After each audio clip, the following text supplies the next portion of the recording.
Assalamualaikum warahmatullahi wabarakatuh.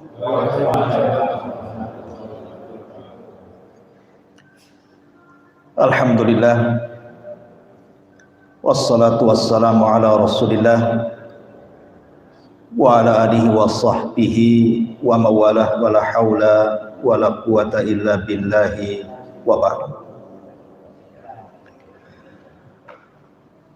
Hadirin dan hadirat yang dimuliakan Allah Subhanahu wa taala. Alhamdulillah, di malam hari ini kita masih berada di bulan Rabiul Awal. Di bulan Rabiul Awal ini sebenarnya tidak ada ibadah khusus yang diperintahkan Rasul sallallahu alaihi wasallam. Berbeda dengan bulan-bulan yang disebut dengan Ashhurul Hurum, seperti Dzulqa'dah, Dzulhijjah, Muharram dan bulan Rajab. Ada ibadah-ibadah yang diperintahkan. Akan tetapi walaupun demikian, apabila kita masuk di bulan Rabiul Awal, kita diingatkan dengan sejarah besar yang tidak mungkin dilupakan kaum muslimin. Dan tiga sejarah itu: pertama, kelahiran Rasul itu terjadi di bulan Rabiul Awal. Yang kedua, hijrah Rasul itu pun terjadi di bulan Rabiul Awal. Yang ketiga, wafatnya Rasul itu terjadi di bulan Rabiul Awal. Jadi awal, tengah, akhir. Kelahiran awal, hijrah tengah, wafat akhir. Seolah-olah Rabiul Awal ini adalah rangkuman dari sejarah Nabi. Tentu kalau kita bicara tentang sejarah Nabi, usia kita sudah pupus, sejarah belum selesai. Karena sejarah Nabi itu panjang. Dan ulama mengarang kitab itu berjilid-jilid tentang sejarah Nabi. Tapi malam ini kita akan coba ringkas mulai kelahiran Rasul, mudah-mudahan bisa sampai wafatnya Rasul. Seperti apa sejarahnya? Ya mungkin 2 jaman. Kalau siap ya, gak apa-apa, 2 jam siap ya. Ya, baik. Ma'asyiral muslimin yang dimuliakan Allah Subhanahu wa taala. Nabi sallallahu alaihi wasallam saat lahir itu terkait dengan beberapa nama yang terikat dengan Rasul. Pertama, ayahandanya Abdullah. Yang kedua, ibundanya Aminah. Yang ketiga, ibu susuannya Suwaidah. Kemudian yang keempat, Halimah Sa'diyah, juga ibu susuannya. Ini 4 orang yang berjasa saat kelahiran Nabi. Tentu 4 nama ini bukan hanya sekedar nama, tetapi ada kandungan nama terhadap Nabi. Pertama, ayahandanya Abdullah. Abdullah itu simbol tauhid. Abdun itu hamba, Allah adalah Tuhan kita. Karena anak yang akan dilahirkan dari Abdullah ini kelak akan mengusung tauhid. Karena dia dilahirkan di tengah-tengah masyarakat penyembah berhala. Yang kedua, Aminah. Aminah itu artinya aman, membawa keamanan. Karena bayi yang akan dilahirkan ini akan membawa keamanan, ketenangan dan ketentraman bagi seluruh manusia. Bahkan bukan hanya manusianya, jinnya pun kena. Kemudian yang ketiga, Suwaibah.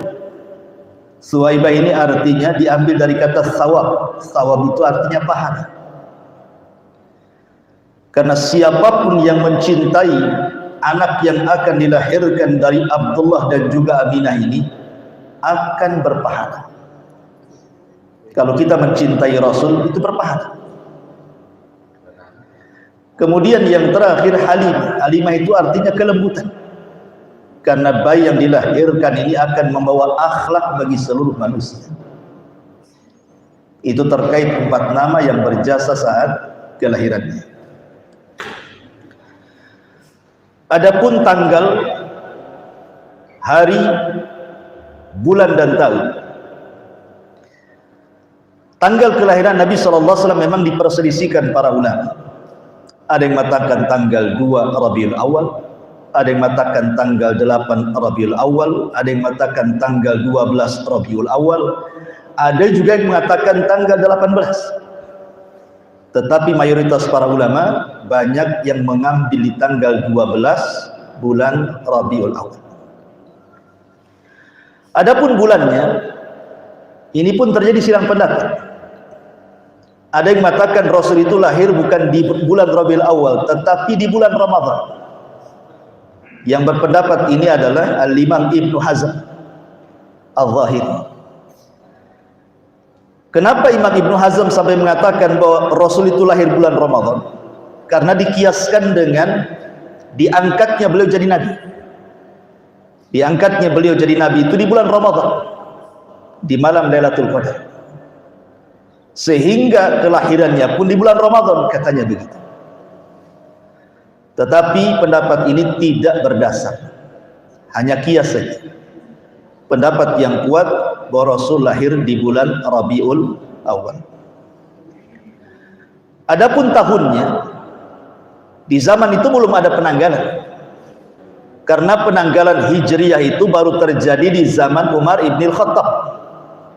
Baru kemudian Islam itu punya penanggalan yang disebut dengan Hijriyah itu. Di zaman Rasul itu tahunnya menggunakan peristiwa. Kalau ada tsunami ataupun gempa ataupun datang angin puting beliung, kemudian setelah peristiwa ini 10 hari lahir, berarti tahunnya tahun puting beliung. Jadi selalu dinisbatkan kepada peristiwa karena belum ada almanah. Lah kebetulan peristiwa lahirnya Rasul itu 50 hari setelah perang Gajah. Jadi setelah Abraha dihancurkan Allah itu 1,5 bulan setelahnya Rasul lahir. Makanya tahunnya kemudian dinisbatkan kepada peristiwa perang Gajah. Jadi kalau kita gabungkan Senin tanggal 12 bulan Rabiul Awal tahun Gajah. Ringkasnya seperti itu. Nabi SAW itu bukan manusia biasa. Dia manusia tapi bukan manusia biasa. Makanya kelahirannya banyak keanehan. Ada keanehan yang terjadi sebelum kelahiran. Ada keanehan yang terjadi saat kelahiran. Ada keanehan yang terjadi setelah kelahiran. Ulama mengistilahkan dengan kalimat irhasa. Beda dengan mukjizat. Kalau mukjizat itu setelah diangkat jadi nabi, maka keanehannya disebut mukjizat. Tapi kalau keanehan itu berlangsung sebelum diangkat jadi nabi, berarti disebut irhasa. Sama maknanya, keanehan-keanehan yang tidak dimiliki orang biasa. Saya akan sebutkan beberapa saja. Sebelum lahirnya Nabi SAW,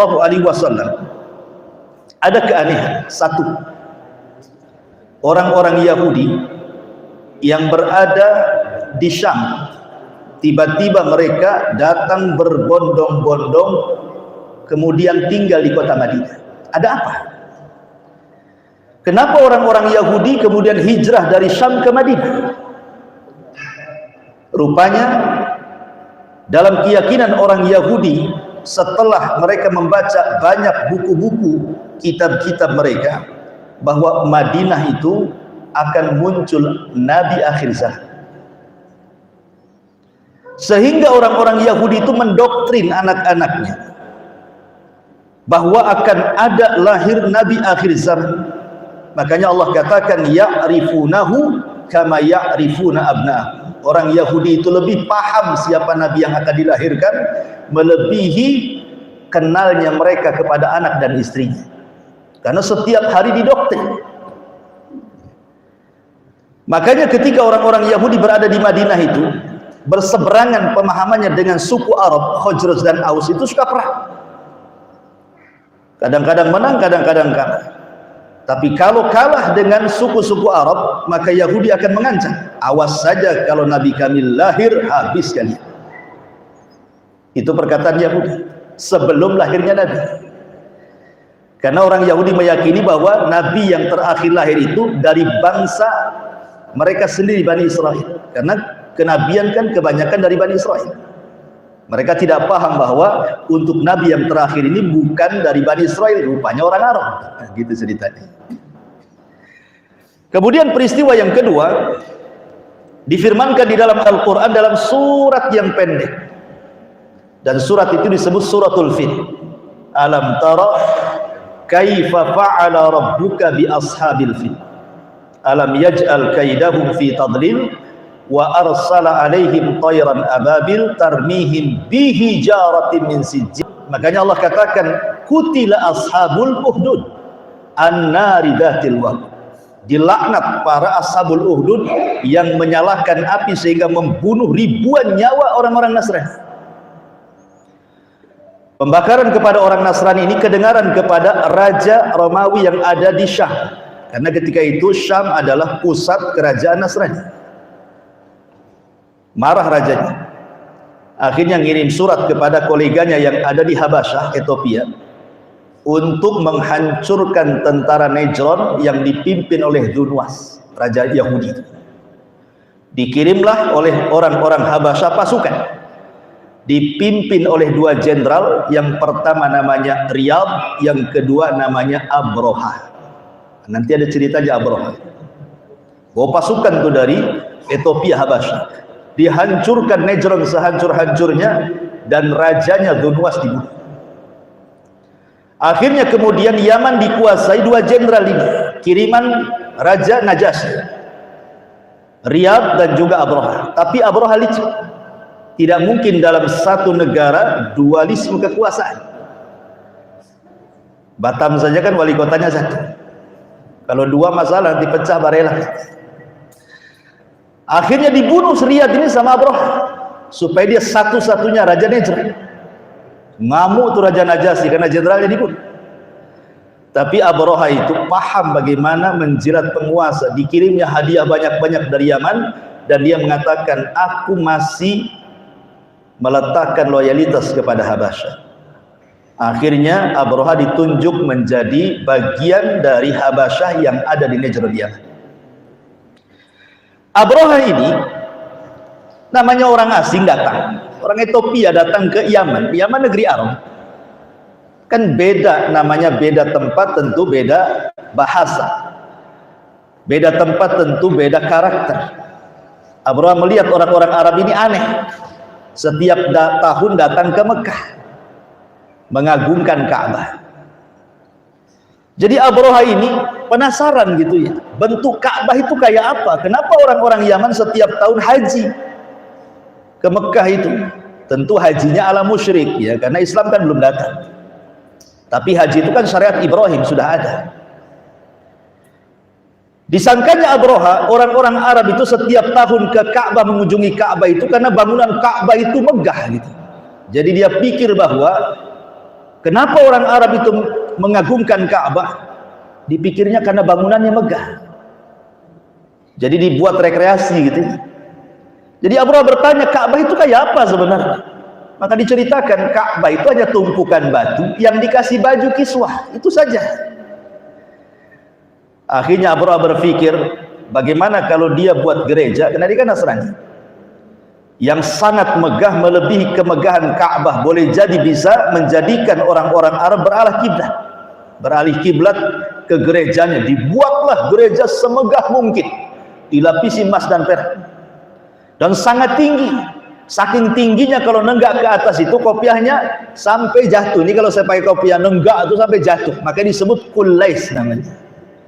Kulais itu diambil dari kolam suah. Kolam suah itu artinya kopiah gitu. Karena kalau nenggak itu jatuh kopiahnya gitu. Saking tingginya tuh gerejanya itu. Rupanya ketika peresmian gerejanya Abraha, nggak ada orang Arab yang mau datang ke gerejanya. Karena Abraha berpikir itu, kenapa orang datang ke Ka'bah disangka masalah fisik Ka'bah. Oh, Ka'bah itu jangan-jangan bagus. Ternyata setelah ditanya hanya tumpukan batu yang dikasih kain. Makanya dia buat bangunan semegah mungkin melebihi bangunan Ka'bah. Abraha tidak paham bahwa orang mengunjungi Ka'bah bukan fisiknya, tapi ada keyakinan religi di situ. Ada keyakinan mengagungkan, sehingga gagal total Abraha, kemudian memalingkan kiblat orang-orang Arab yang harusnya ke Ka'bah, ke gerejanya tidak jadi. Malah kemudian ada orang Arab yang tinggal di Mekah, jalan kaki dari Mekah ke Son'ayam, tiba-tiba menghinakan gerejanya Abraha, kencing di dalam, berak di situ, kemudian meletakkan surat hinaan. Jadi orang Arab ini, anak muda ini yang merendahkan gerejanya Abraha ini, disangkanya dengan cara kemudian meletakkan najis di gerejanya Abraha itu sudah membela Ka'bah, gitu maksudnya. Dia ingin membela Ka'bah dengan cara menghinakan gerejanya. Tapi ingat, ini bukan seorang muslim. Ini kan Islam belum ada. Ya, yang meletakkan najis di gereja Abraha itu orang musyrik, penyembah berhala. Kalau orang Islam tidak boleh lah. Tidak boleh kita menghina tempat ibadah orang, mencela Tuhan orang lain tidak boleh. Lakum dinukum waliyadin, itu udah keyakinannya masing-masing. Dan ini cerita orang musyrik ya, jangan dipahami ini orang Islam. Akhirnya Abraha marah lah. Dari situlah dia mempersiapkan pasukan untuk menghancurkan Ka'bah. Tapi Abraha itu sisi baiknya, dia tidak menyerang orang Arab karena tujuannya bukan berperang bersama orang Arab. Dia hanya ingin membalas karena ada orang yang mengagungkan Ka'bah sudah menghina gerejanya, maka dia ingin hancurkan Ka'bahnya, itu saja. Makanya kemudian Abraha menyiapkan pasukan, bahkan minta dikirim gajah-gajah dari Ethiopia, karena orang Arab nggak kenal gajah. Arab itu kenalnya unta, sapi, kambing, itulah orang Arab kenalnya. Nggak pernah nengok gajah. Gajah kayak apa datang? Sehingga nengok gajah itu ketakutan mereka jadinya. Lah kemudian gajahnya tidak banyak. Dalam riwayat itu ada yang mengatakan 4 gajah, dalam riwayat ada yang mengatakan 8 gajah. Apa tujuan bawa gajah itu? Maksudnya Ka'bah itu kan kotak kayak gini nih. Ya. Jadi Abraha itu maunya nanti naruh rantai di sini, di ujung-ujung dikasih rantai, nanti gajahnya suruh nari, nanti roboh gitu maksudnya. Itu tujuannya, memerobohkan Ka'bah dengan cara ditarik dengan gajah. Dan gajah yang paling besar itu namanya Mahmud, itulah yang ditunggangi Abraha. Nah, kalau kasih nama Mahmud, itu gajahnya Abraha. Namanya Mahmud, gajahnya Abraha. Jadi akhirnya kemudian berjalanlah Abraha dengan pasukan gajahnya. Orang Arab gak ada yang berani, pasukan Abraha kuat, Nejron saja kalah. Ada yang berusaha menghalang-halangi, ya gak ada gunanya. Sampai akhirnya Abraha sampai di sebuah wadi, lembah Muhassir. Orang yang haji masih tahu karena lewat di Wadi Muhassir itu. Ketika sampai di Wadi Muhassir, maka Abraha kemudian duduk di situ, istirahat. Masalahnya anak buah Abraha ini ketika lewat di penangkaran unta, nyuri untanya Abdul Muthalib. 200 unta dicuri sama anak buahnya Abraha. Jadi ketika sampai di lembah Muhassir itu, Abraha tanya, siapa pemimpin Arab itu? Saya ingin berjumpa.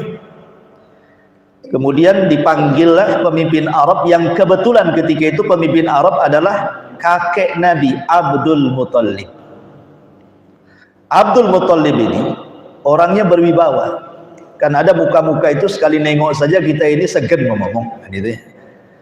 Jadi model Abdul Muthalib itu orangnya wibawa. Jadi Abraha itu ketika berjumpa dengan Abdul Muthalib, dia segan sehingga dia tidak mau bicara di atas gajah, turun dia ngemper pula di padang pasir.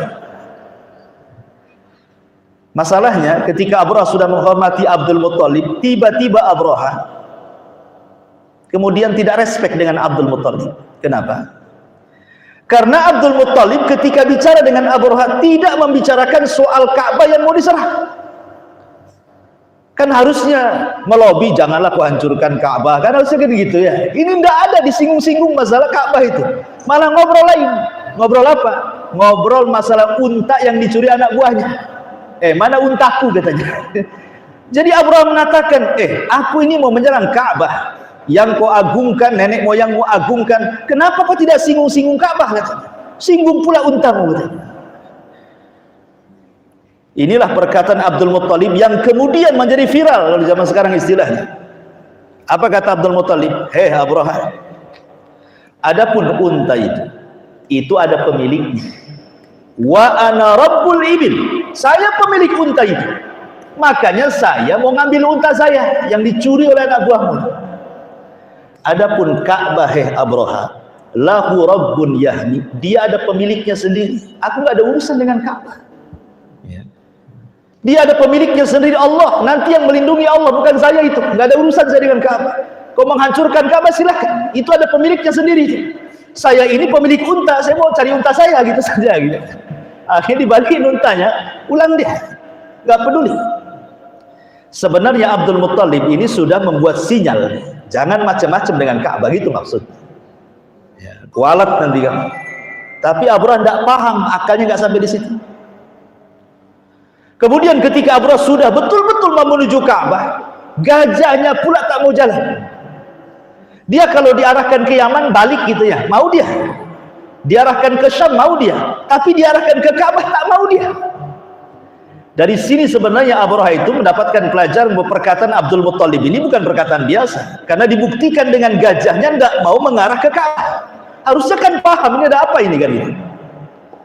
Ketika kemudian dia sudah lelah mecuti gajahnya tidak mau juga berangkat, akhirnya dia berazam untuk jalan kaki saja. Ketika hendak jalan kaki itulah tiba-tiba langit gelap. Kagetlah semua pasukan Abraham itu. Kok langit jadi gelap? Rupanya gelap bukan karena awan. Rupanya ada burung-burung laut berwarna hitam menaungi seluruh pasukan. Dan burung itu disebut ababil. Burung laut itu yang warna hitam, dan membawa setiap burung 3 batu, 2 batu di tangannya, 1 batu di paruh, sebesar-besar kaca, kecil batunya. Ketika mereka mendongak ke atas, tiba-tiba burung itu melempari batu itu. Lihat bahasa Quran apa yang terjadi. Fa arsala alaihim tayran ababil, Allah utus kepada mereka burung ababil, burung-burung hitam, burung-burung laut itu. Tarmihim bihijaratin min sijil, melempari batu-batu yang sangat panas. Ketika mengenai badan, Allah permisalkan ka asfin ma'kul. Asfin ma'kul itu kalau kita lihat daun digerogoti ulat kan tinggal separuh tuh biasanya. Jadi setiap orang yang kena batu itu badannya itu entah tangannya hilang gitu ya, kakinya hilang, pokoknya tinggal separuh badannya. Makanya diistilahkan dengan daun yang dimakan ulat. Tahulah daun dimakan ulat, ada bolong sana, bolong sini, hilang separuh. Seperti itulah jasad yang kena lempar batunya ababil. Subhanallah. Makanya Allah abadikan di dalam Al-Quran suratul Fil. Ini peristiwa yang kedua. Lah 1,5 bulan setelah peristiwa ini, lahirlah Nabi. 50 hari setelah peristiwa Abraha, lahir Nabi.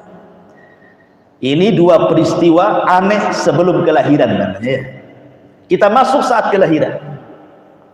Saat kelahiran memang banyak hadis-hadis yang tidak sahih tentang peristiwa-peristiwa aneh saat kelahiran. Tapi saya akan mengambil peristiwa yang jelas-jelas riwayatnya saja. Ada 3 peristiwa yang dicatat oleh para ulama yang derajat hadisnya yang minimalnya walaupun tidak sampai ke sahih tetapi hasan, tapi tidak dhaif. Yang pertama, munculnya bintang Ahmad, dan itu tidak diketahui kecuali orang Yahudi. Jadi saat kelahiran Rasul malamnya itu, para pembesar Yahudi Madinah keluar semua, lari ke benteng-benteng.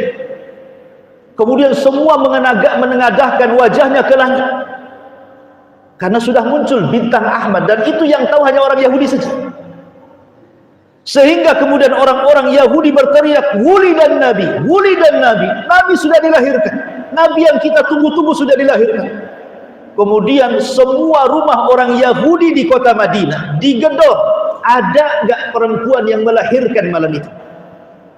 Rupanya tidak ada satu pun rumah yang melahirkan dari wanita-wanita Yahudi. Cemas-cemas nih pendeta-pendeta Yahudi, kok nggak ada orang melahirkan? Padahal mereka beratus-ratus tahun sampai moyang mereka sudah meninggal, ganti generasi, generasi meninggal, ganti generasi, hanya untuk menunggu kelahiran Nabi. Sudah waktunya sampai muncul tandanya, tak ada pula orang Yahudi itu yang wanita mereka melahirkan bayi di malam yang harusnya lahir seorang bayi. Menangislah para padri-padri Yahudi itu dan mengatakan, zahabat nubuwatu Bani Israel, sungguh telah hilang kenabian Bani Israel. Selang beberapa hari dapat informasi orang Yahudi, rupanya di Mekah di malam ketika bintang itu muncul, lahir pula bayi dari seorang wanita namanya Aminah, cucu daripada Raja Arab Abdul Muttalib. Lahir Nabi sampai ke telinga Yahudi di kota Madinah. Makin nangis mereka dan mengatakan, sungguh hilang kenabian dari Bani Israel dan telah diambil orang Arab. Ini saat kelahiran. Yang kedua, dikisahkan oleh Nabi SAW bagaimana kondisi ibundanya saat mengandung dan saat melahirkan.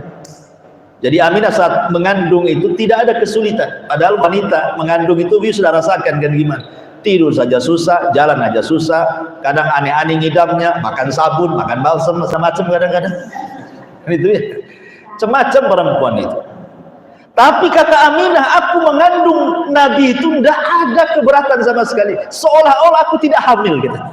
Jadi kayak wanita biasa. Kemudian saat melahirkan pun tidak ada rasa sakit sama sekali. Yang anehnya adalah ketika Rasul lahir, posisinya Nabi itu seolah-olah posisi sujud. Dalam riwayat seolah-olah wajahnya mengarah ke langit dan kedua telapak tangannya seolah-olah berdoa seperti itu. Dan tidak ada posisi bayi seperti itu melahirkan. Ini yang kedua. Yang ketiga, Aminah menceritakan kepada Halimah Sa'diyah saat mengantarkan Rasul karena habis pembelahan dada, takut kena jin. Kemudian Aminah mengatakan, jangan takut. Tahukah kamu saat aku melahirkan anakku ini, keluar cahaya dari diriku melesat ke Basrah Sam sana dan menerangi Syam. Jadi tidak perlu takut. Ini tiga peristiwa ini irhasat saat kelahiran namanya. Kemudian yang ketiga, kejadian keanehan setelah kelahiran. Ketika Nabi SAW lahir, disusui oleh ibundanya, ada dalam riwayat 3 hari saja disusui oleh Aminah, ada yang mengatakan 7 hari, 6 hari. Jadi paling banyak pendapat itu Rasul menyusui kepada ibunya cuma 6 hari, tapi ada yang mengatakan 3 hari. Kemudian setelah itu disusukan oleh budaknya Abu Lahab, namanya Thuwaibah. Bahkan karena air susunya Thuwaibah mau diminum Nabi, sama Abu Lahab dimerdekakan tuh budaknya, saking senang. Jadi Abu Lahab itu sebenarnya sebelum jadi musuh Nabi itu senang dengan Nabi. Bahkan saking senangnya dia nikahkan tuh 2 putranya dengan 2 putri Nabi. Tapi kemudian diceraikan keduanya dan keduanya menikah dengan Utsman bin Affan. Nanti kisahnya. Jadi disusui oleh Thuwaibah. Dan Thuwaibah itu ketika itu menyusui pamannya juga namanya Hamzah. Jadi Hamzah itu satu sisi saudara sesusuan Nabi, sisi lain dia pamannya Nabi. Makanya ketika setelah umroh qadha, Rasul ditawarkan menikah dengan putrinya Hamzah. Kata Rasul, tidak maulah, Hamzah kan saudara sepersusuan saya. Nah gitu ya. Jadi ada mahram hukumnya ya, kalau sudah sepersusuan itu menjadi mahram jadinya. Tidak bisa saya menikah dengan putri Hamzah, karena Hamzah itu pernah menyusui Thuwaibah sama dengan saya juga. Kemudian kebiasaan orang Arab itu, ingat ya, semua nabi itu semua orang kota. Catatannya, tidak ada nabi yang lahir di desa. Semua nabi termasuk Nabi SAW itu lahir di kota. Jadi nabi itu orang kota. Bukan berarti merendahkan desa, tidak. Tetapi tidak ada nabi yang lahir di desa. Nabi itu semula di kota. Jadi orang-orang kota umumnya kebiasaan orang-orang jahiliyah di zaman itu, biasanya mereka akan menghantarkan anaknya ke desa. Karena 3 hal. Satu, untuk menjaga kefasihan bahasa. Karena orang Arab itu sangat memperhatikan bahasa. Makanya baca Quran itu kan harus fasih gitu ya. Kalau nggak fasih nggak enak didengar. Jadi mereka menjaga kefasihan bahasa. Orang kota ini karena sudah banyak pergaulan, datang pedagang-pedagang dari luar, jadinya merusak bahasa. Makanya dititipkan di desa. Yang kedua, di kota itu banyak wabah di zaman itu, sehingga takut kesehatan kepada anaknya.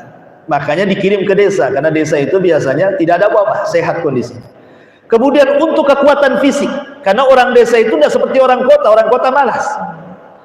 Orang desa itu mana ada yang malas ke sawah, ke kebun, ke gunung, kan itu ya. Mau laki-laki perempuannya jalan kaki sana sini, sehat orang desa itu. Orang kota nggak kena AC sedikit udah meriang, gitu ya. Makanya supaya kuat badannya itu dikirim ke desa. Lah kebetulan ada kabilah Sa'diyah Ibn Bakar itu sedang terjadi paceklik hebat. Jadi mereka kurang, ekonominya kurang lah karena paceklik. Jadi wanita-wanita Bani Sa'diyah ini mereka ke kota, khususnya yang punya anak. Kalau nggak punya anak kan nggak keluar air susunya. Jadi mereka datang sekitar 40 wanita dari Bani Sa'diyah itu menuju kota, ingin mencari bayi-bayi yang siap disusukan kepada mereka, dititipkan kepada mereka dengan sebuah imbalan.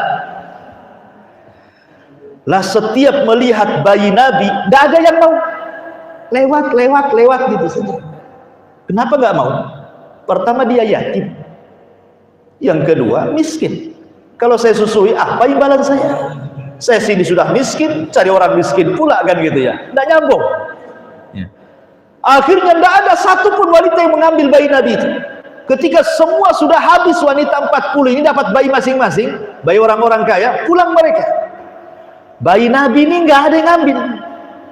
Rupanya ada wanita miskin yang ketinggalan karena naik unta kurus namanya Halimah Sa'diyah. Karena untanya kurus, jadi lambat sampainya. Jadi yang lain pakai Fortuner gitu ya, ini pakai Corolla tahun yang rendah, jadi lambat sih, mogok-mogok. Terakhir dia datangnya, ketika sampai di kota udah gak ada bayi lagi, cuman ada satu bayi, itulah Nabi SAW. Gimana nih ceritanya? Saya orang miskin, mau cari orang kaya, sampai sini dapat pula anak yatim orang miskin. Tapi suaminya Abu Kabs ini, Al-Haris ini, ngomong sama Halimah, sudahlah daripada pulang tangan kosong, ambil saja. Mudah-mudahan bawa berkah. Akhirnya diambillah, terpaksa itu diambil karena nggak ada lagi masalahnya. Subhanallah, mereka tidak tahu bahwa ini bayi yang bawa berkah dibandingkan bayi-bayi sebelumnya yang diambil oleh Bani Sa'diyah. Diceritakan tuh berkahnya. Jadi di malam hari mereka kan sudah lelah, berhari-hari mereka datang dari Bani Sa'diyah ke kota Mekah itu. Lelah, capek gitu ya. Apalagi Halimah Sa'diyah itu kan orang-orang Arab itu, khususnya orang Mekah, itu kan makanan pokoknya daging kambing. Beda dengan orang Madinah itu kan kurma atau sebagian mereka daging di zaman itu begini ya. Makanya wajar kalau orang Arab itu makan daging, orang Mekah khususnya, itu tidak ada masalah. Karena itu jadi makanan pokok.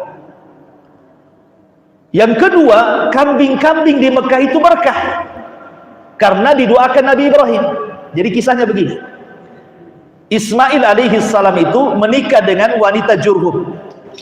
Rupanya wanita Jurhum yang pertama dinikahi Ismail itu jelek akhlaknya. Akhirnya Ibrahim minta Ismail menceraikannya. Diceraikan sama Ismail. Kemudian dia dapat lagi wanita solehah. Senang Ibrahim.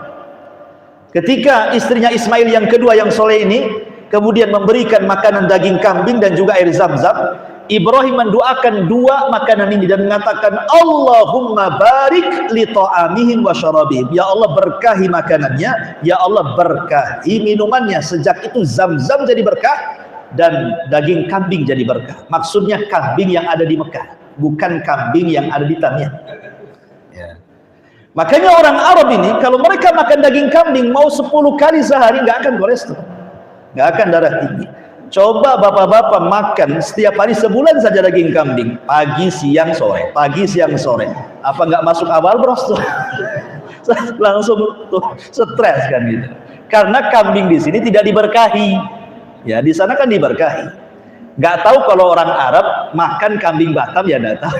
Kan kambing Batam nggak diberkahi, kambing sananya yang diberkahi.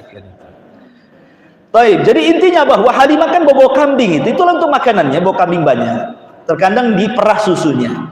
Masalahnya kambingnya kurus-kurus, macam mana mau keluar susunya? Perbekalan mereka pun sudah menipis.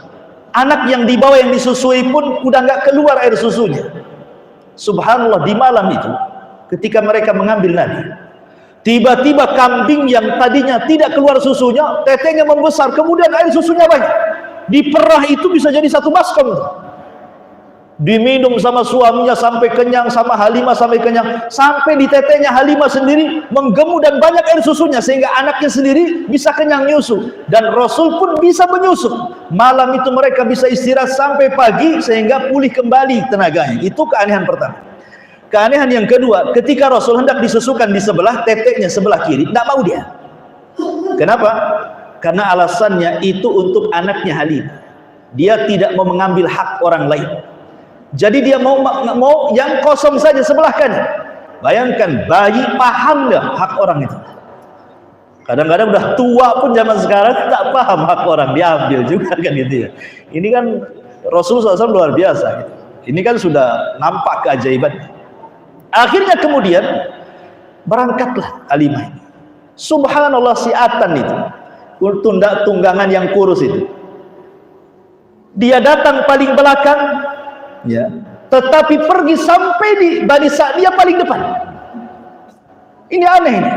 Jadi kawan-kawannya sudah 3 hari pulang itu kesusul sama dia tuh. Subhanallah, sampai di Bani Sa'diyah.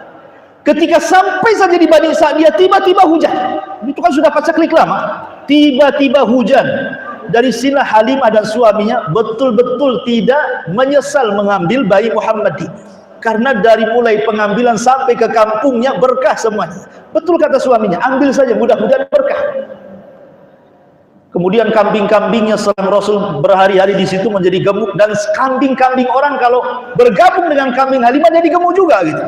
Memang betul-betul mau berkah, bukan hanya keluarga Halimah, tapi satu kabilah Bani Sa'diyah dengan kehadiran Rasul di situ. Tetapi Nabi SAW kan tidak lama di situ. Ketika sudah 2 tahun, artinya kan kalau menyusui kan 2 tahun sempurna, dibalikan sama Aminah. Ketika hendak dibalikan, Mekah terjadi wabah corona. Corona pula, belum wabah taun. Zaman dulu kan taun namanya, sekarang corona gitu ya. Banyak wabah lah intinya. Jadi kata Aminah, enggak usah, kamu bawa lagi saja. Di sini banyak wabah, nanti anakku terkena wabah, bawa balik lagi. Senanglah Halimah itu. Akhirnya dibawa balik lagi. Ketika usia Nabi SAW sudah 4 tahun dari pengambilan pertama, maka terjadilah apa yang disebut dengan pembelahan dada. Datang Jibril dan Mikail dalam riwayat menangkap Rasul yang ketika itu usianya 4 tahun, tiba-tiba dibelah perutnya dalam riwayat. Ada juga riwayat dibelah dadanya, diambil jantungnya, dikeluarkan haddus syaitan. Apa haddus syaitan itu? Maksudnya dikeluarkan haddus syaitan itu, maksudnya supaya Rasul tidak boleh punya kasih sayang kepada setan. Dihilangkan kasih sayangnya. Takutnya kalau tidak dihilangkan tuh haddus syaitan, nanti Rasul pula sayang sama setan gitu ya. Itu maksudnya. Dihilangkan supaya Rasul benci sama setan gitu maksudnya. Makanya dihilangkan haddus syaitan dulu bahasa hadis. Dihilangkan semua.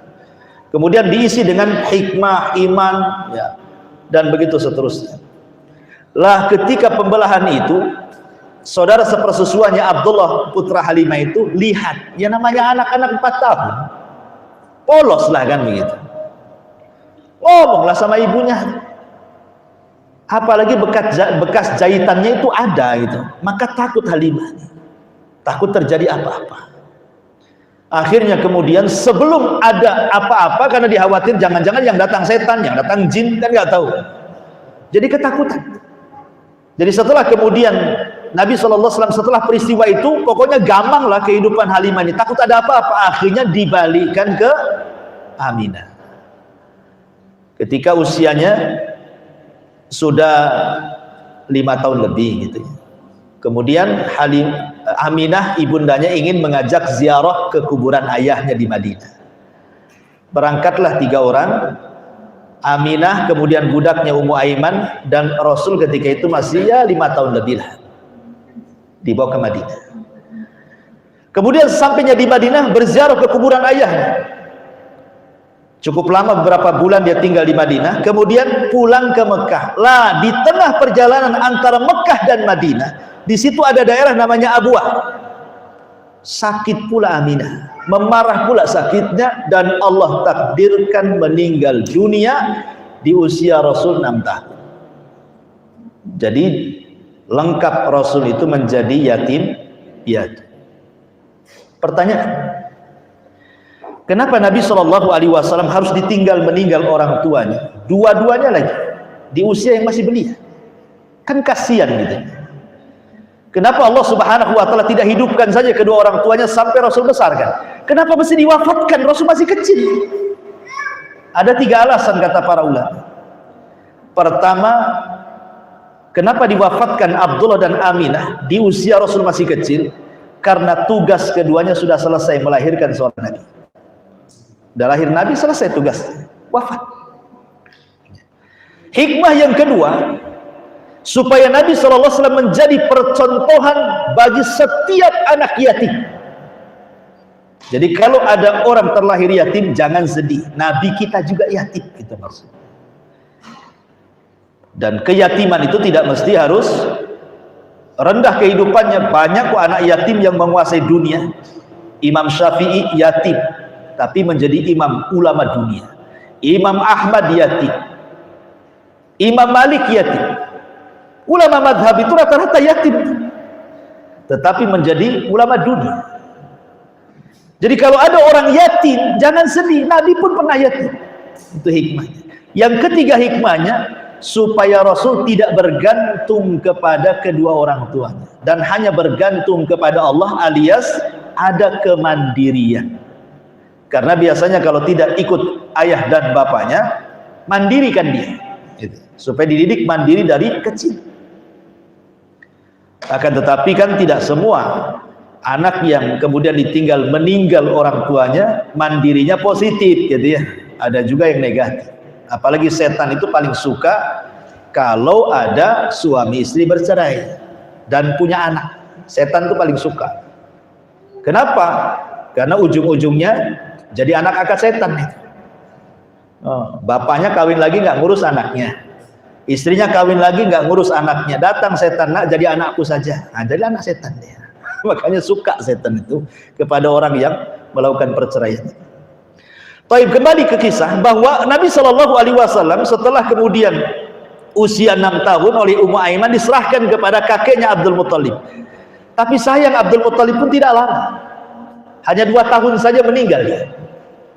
Sehingga di usia 8 tahun barulah kemudian Abdul Muthalib mewasiatkan anaknya Abu Talib untuk merawat Muhammad SAW. Pertanyaannya, kan pamannya Rasul itu ada yang kaya, Abu Lahab kaya, Hamzah ada gitu. Kenapa mesti Abu Talib? Abu Talibnya miskin, anaknya banyak. Kenapa tidak dititipkan Abu Lahab saja yang jelas-jelas kaya gitu? Karena Abu Talib dengan ayahanda Rasul itu seibu sebapa. Abdul Muthalib itu istrinya banyak. Hamzah paman Rasul beda ibu dengan bapaknya. Abbas beda ibu, ya. Abu Lahab beda ibu, walaupun satu bapak.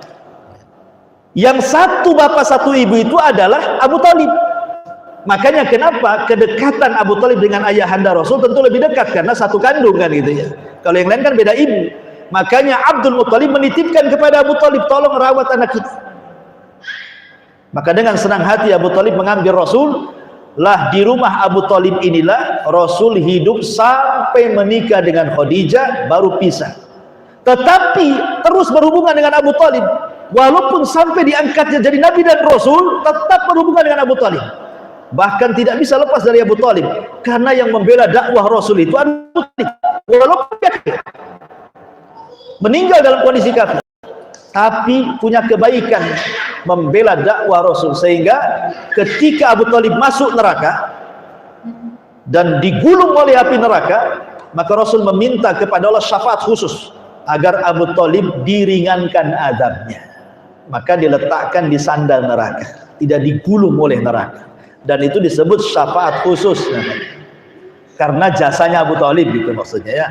Dan itu menunjukkan bahwa Rasul itu tidak pernah melupakan kebaikan orang. Jangan pernah melupakan kebaikan orang, karena kita ini kadang mudah melupakan kebaikan orang, gitu. Maka Rasul mencontohkan seperti ini. Lanjut cerita, lah ketika Nabi SAW kemudian usianya sudah 12 tahun. Biasa orang Arab itu telah berakar dan beruran. Di nadi-nadi mereka itu dunia perdagangan. Jadi anak-anak kecil orang Arab itu, mereka melihat ayahnya yang suka berniaga ke Yaman, ke Syam, sehingga kecil-kecil itu sudah tahu bisnis itu anak-anak orang Arab. Jadi mengalir darah perdagangan di anak-anak mereka. Makanya kemudian Allah katakan dalam Al-Quran, li'ila fi Quraisyin ila fihim rihlat syita'i was-sayf. Jadi kebiasaan orang Quraisy itu, mereka mengadakan rihlah safar ke Yaman ataupun ke Syam di musim dingin dan musim panas, syita dan saif, gitu.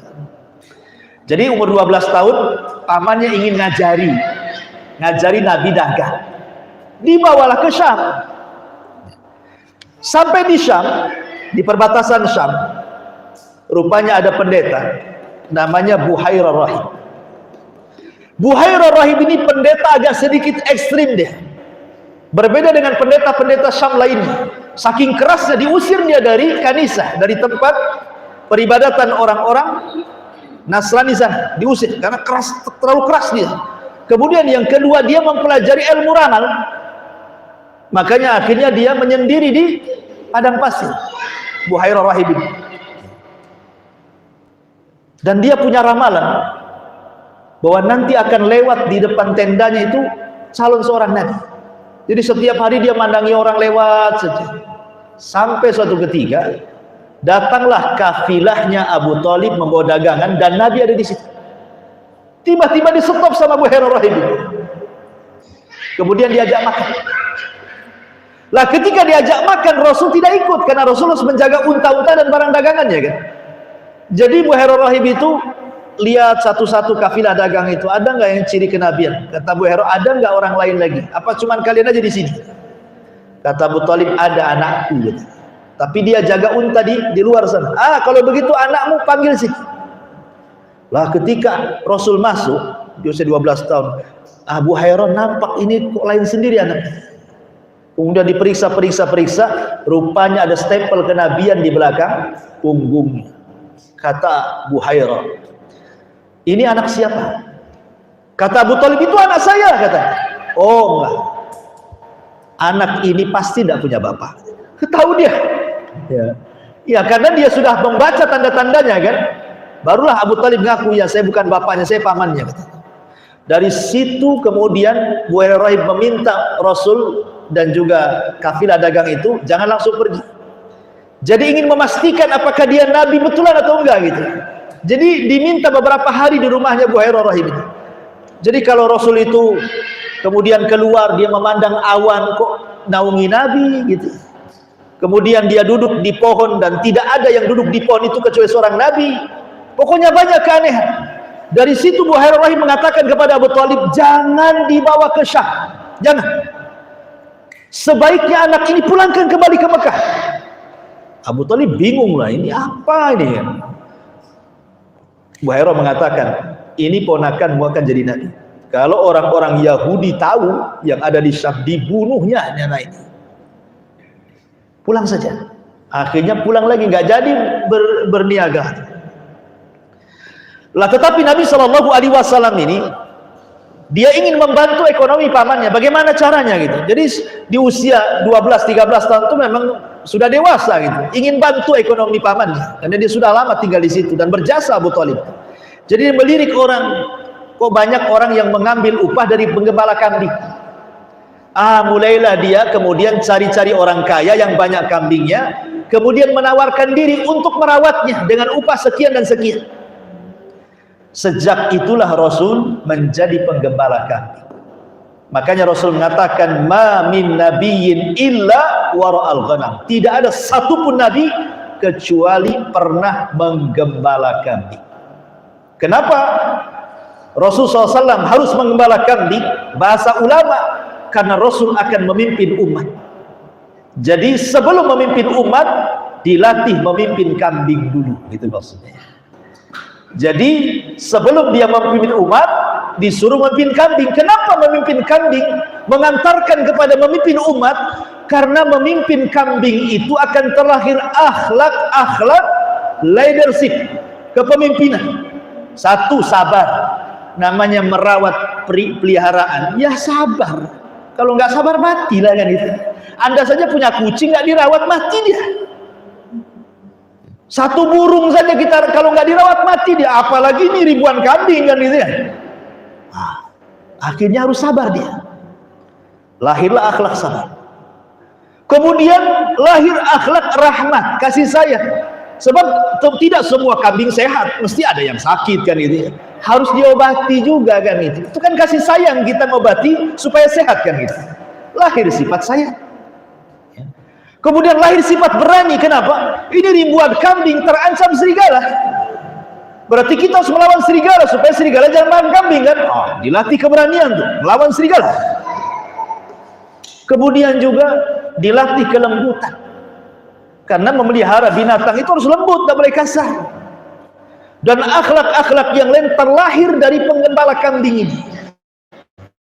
Kemudian ketika Nabi SAW usianya 15-16 tahun, mulailah kemudian rekan-rekan sebayanya itu banyak yang menikah. Karena di zaman itu kan menikah muda biasa. Menikah muda biasa. Jadi banyak pernikahan di mana-mana.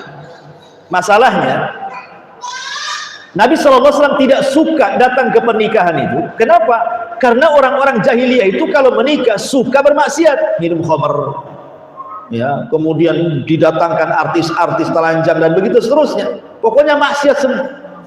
Jadi Rasul itu tidak mau datang. Lah kawan-kawannya yang sebaya dia sesama penggembala ini, kalau mereka hadir di pernikahan, kambing siapa yang merawat? Dititipkan kepada siapa kan? Akhirnya berinisiatif dititipkan kepada Rasul. Sejak itulah Rasul suka dititip-titipi kambing. Tapi Nabi SAW itu orang yang aman. Setiap dititipi kambing, tidak ada satupun kambing yang dititipi hilang. Bahkan justru kalau dititipi kambing makin gemuk kambing, makin sehat. Sejak itulah teman-teman seprofesinya penggembala mengatakan kepada Rasul bahwa orang ini shadiq, bahwa orang ini amin. Maka tersematkan kalimat shadiqul amin, orangnya jujur, amanah. Ya, jadi dari situlah kemudian tersebar akhlak Rasul itu. Wah, memang Rasul itu akhlaknya bagus, dipuji manusia. Awalnya dari sesama penggembala tuh, akhirnya menyebar kemana-mana. Makanya ketika Nabi SAW sudah menikah dengan Khadijah, rumah Khadijah itu dijadikan rumah penitipan barang. Kalau boleh saya katakan, itulah bank syariah pertama yang didirikan Nabi. Ya, penitipan barang, wada'ah gitu. Bahkan sampai ketika Nabi diangkat jadi Nabi dan Rasul pun, walaupun orang-orang musyrik memusuhi Nabi, tetap saja mereka kalau berniaga nitip uang itu sama Nabi. Bayangkan, sisi lain mau memusuhi Nabi, tapi kalau mau nitip dititipi, karena nggak ada orang dipercaya masalahnya kan itu. Makanya ketika hijrah, kenapa Ali dibiarkan oleh Rasul jangan hijrah dulu? Kenapa? Karena masih banyak barang titipan yang belum diserahkan ke pemiliknya. Makanya Ali disuruh tinggal di rumahnya dulu, sementara Rasul hijrah duluan bersama Abu Bakar. Jadi akhlak Rasul mulai tercermin di situ. Lah di usia 18 tahun, maka Nabi SAW mulai mengikuti tradisi orang-orang sebayanya. Karena sudah dewasa 18 tahun, dia mulai berniaga, latihan berdagang. Dia bolak-balik ke Syam. Rupanya selama perniagaan itu, itulah akhlaknya lebih terkenal lagi, kejujurannya, amanahnya, dan begitu seterusnya, sampai terdengar kepada seorang wanita suci namanya Khadijah bintu Khuwailid. Jadi ketika Rasul sudah bertahun-tahun ini, ya mungkin 2-3 tahun gitu ya, sudah malang melintang dalam dunia dagang dan dikenal kejujurannya, terdengar sama Khadijah. Khadijah ingin bekerja sama. Khadijah ini wanita kaya dan wanita suci, karena walaupun di zaman jahiliyah dia menutup aurat masalahnya. Padahal Islam belum ada, tetapi dia pakai jilbab. Khadijah itu diajaklah kerjasama dengan sistem mudharabah. Mudharabah itu artinya Khadijah yang punya modal, Rasul yang memainkan modal. Itu namanya mudharabah. Ya. Akhirnya setelah beberapa kali itu dagangan Khadijah di bawah Rasul, untungnya makin gede, makin gede, makin gede. Penasaran Khadijah itu, ada apa dengan anak muda ini? Akhirnya dia mengutus pembantunya yang laki-laki namanya Maisarah. Maisarah, kau temanilah si Muhammad itu berniaga, catat segala sesuatu peristiwa yang di jalan, ada apa dengan dia. Akhirnya Maisarah ikut dagang tuh. Disitulah Maisarah mendapatkan keanehan-keanehan selama perjalanan dari Mekah ke Syam. Awan di atas ngikutin, setiap melewati batu dan pohon terdengar suara salat ya. Kemudian ketika bergaul dengan orang supel, ketika sampai di Syam dagangannya cepat laris. Kemudian Rasul membuat sistem yang belum pernah dibuat oleh orang Mekah sebelumnya. Kalau orang Mekah itu biasanya mereka bawa kulit-kulit dari Mekah gitu ya, kulit-kulit yang disamak dijual ke Syam. Habis itu ya pulang bawa untung gitu saja tiap hari. Tapi Rasul membuat dua bisnis.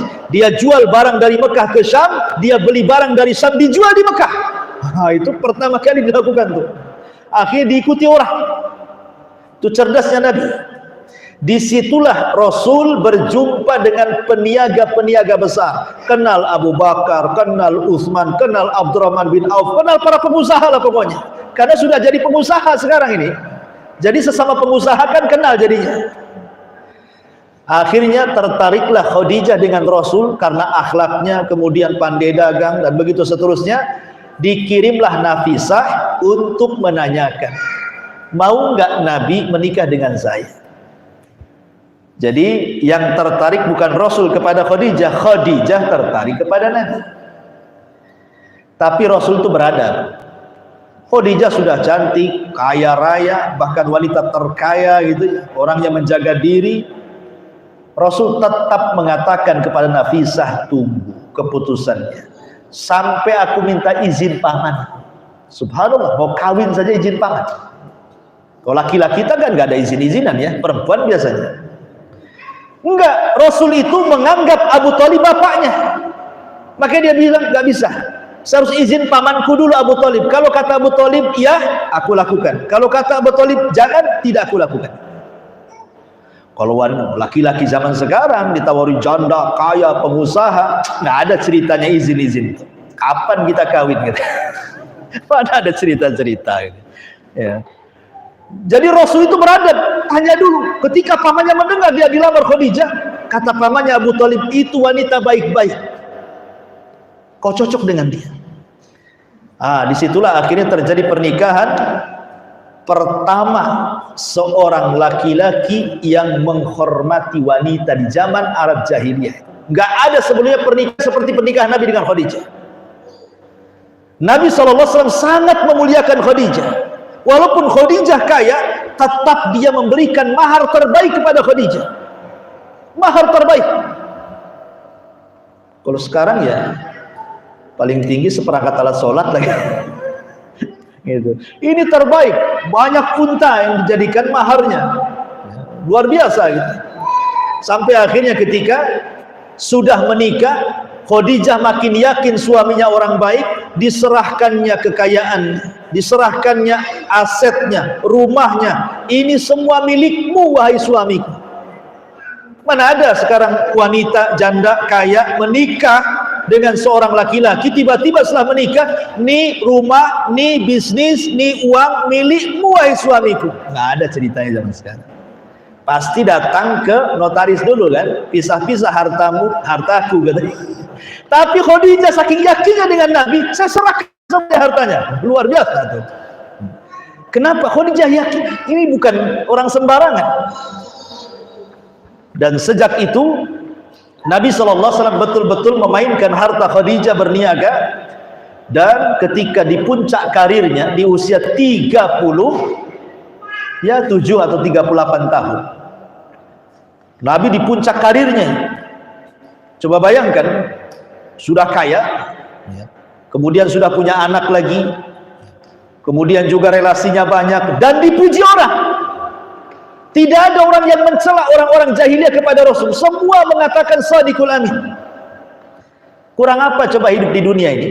Kalau sudah kaya, punya istri baik, punya kekayaan, kemudian dipuji manusia, itu yang kita cari. Tapi Nabi SAW akhirnya bosan. Karena melihat perilaku orang-orang jahiliyah itu makin hari makin rusak. Suka mabuk, suka zina, menyembah berhala, dan begitu seterusnya. Pokoknya makin tidak suka dia. Fitrahnya menolak.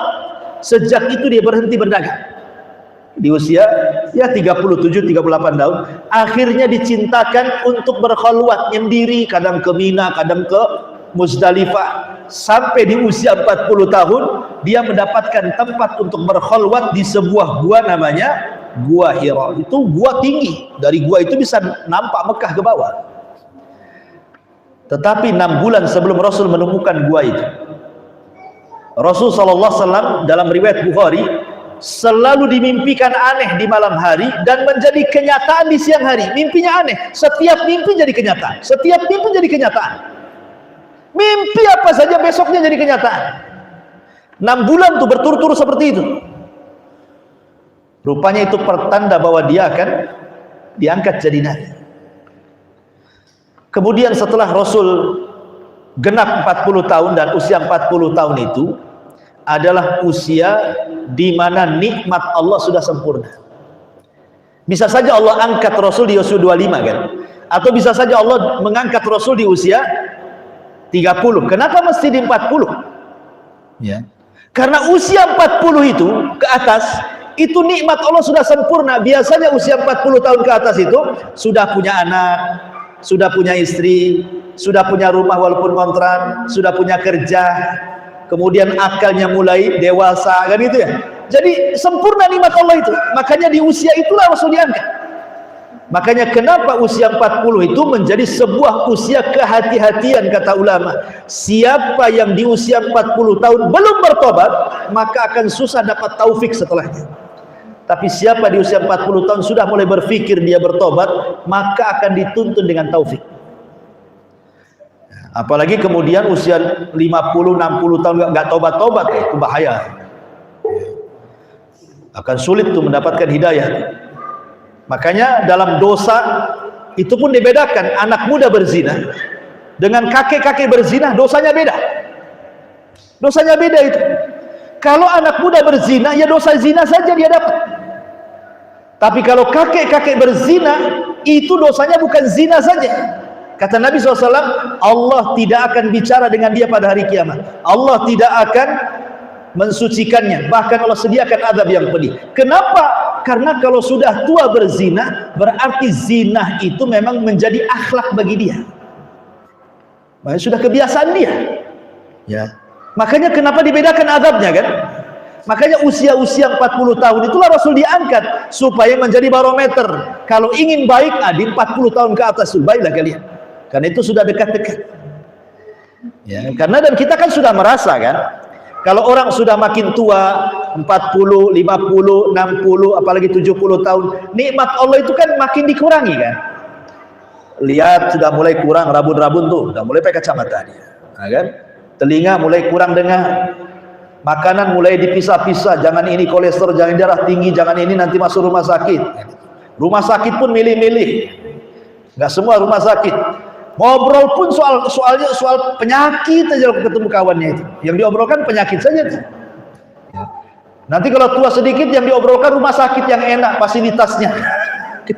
Pokoknya sudah dekat-dekat cerita mati itu sebenarnya. Tapi kalau orang sadar, ya lah sadar dia, alhamdulillah diingatkan soal itu. Tapi ada juga yang nggak sadar, omongannya sudah penyakit pun nggak sadar-sadar dia. Jadi Nabi SAW di usia 40 tahun itu diangkat jadi Nabi. Datanglah Jibril masuk ke dalam gua.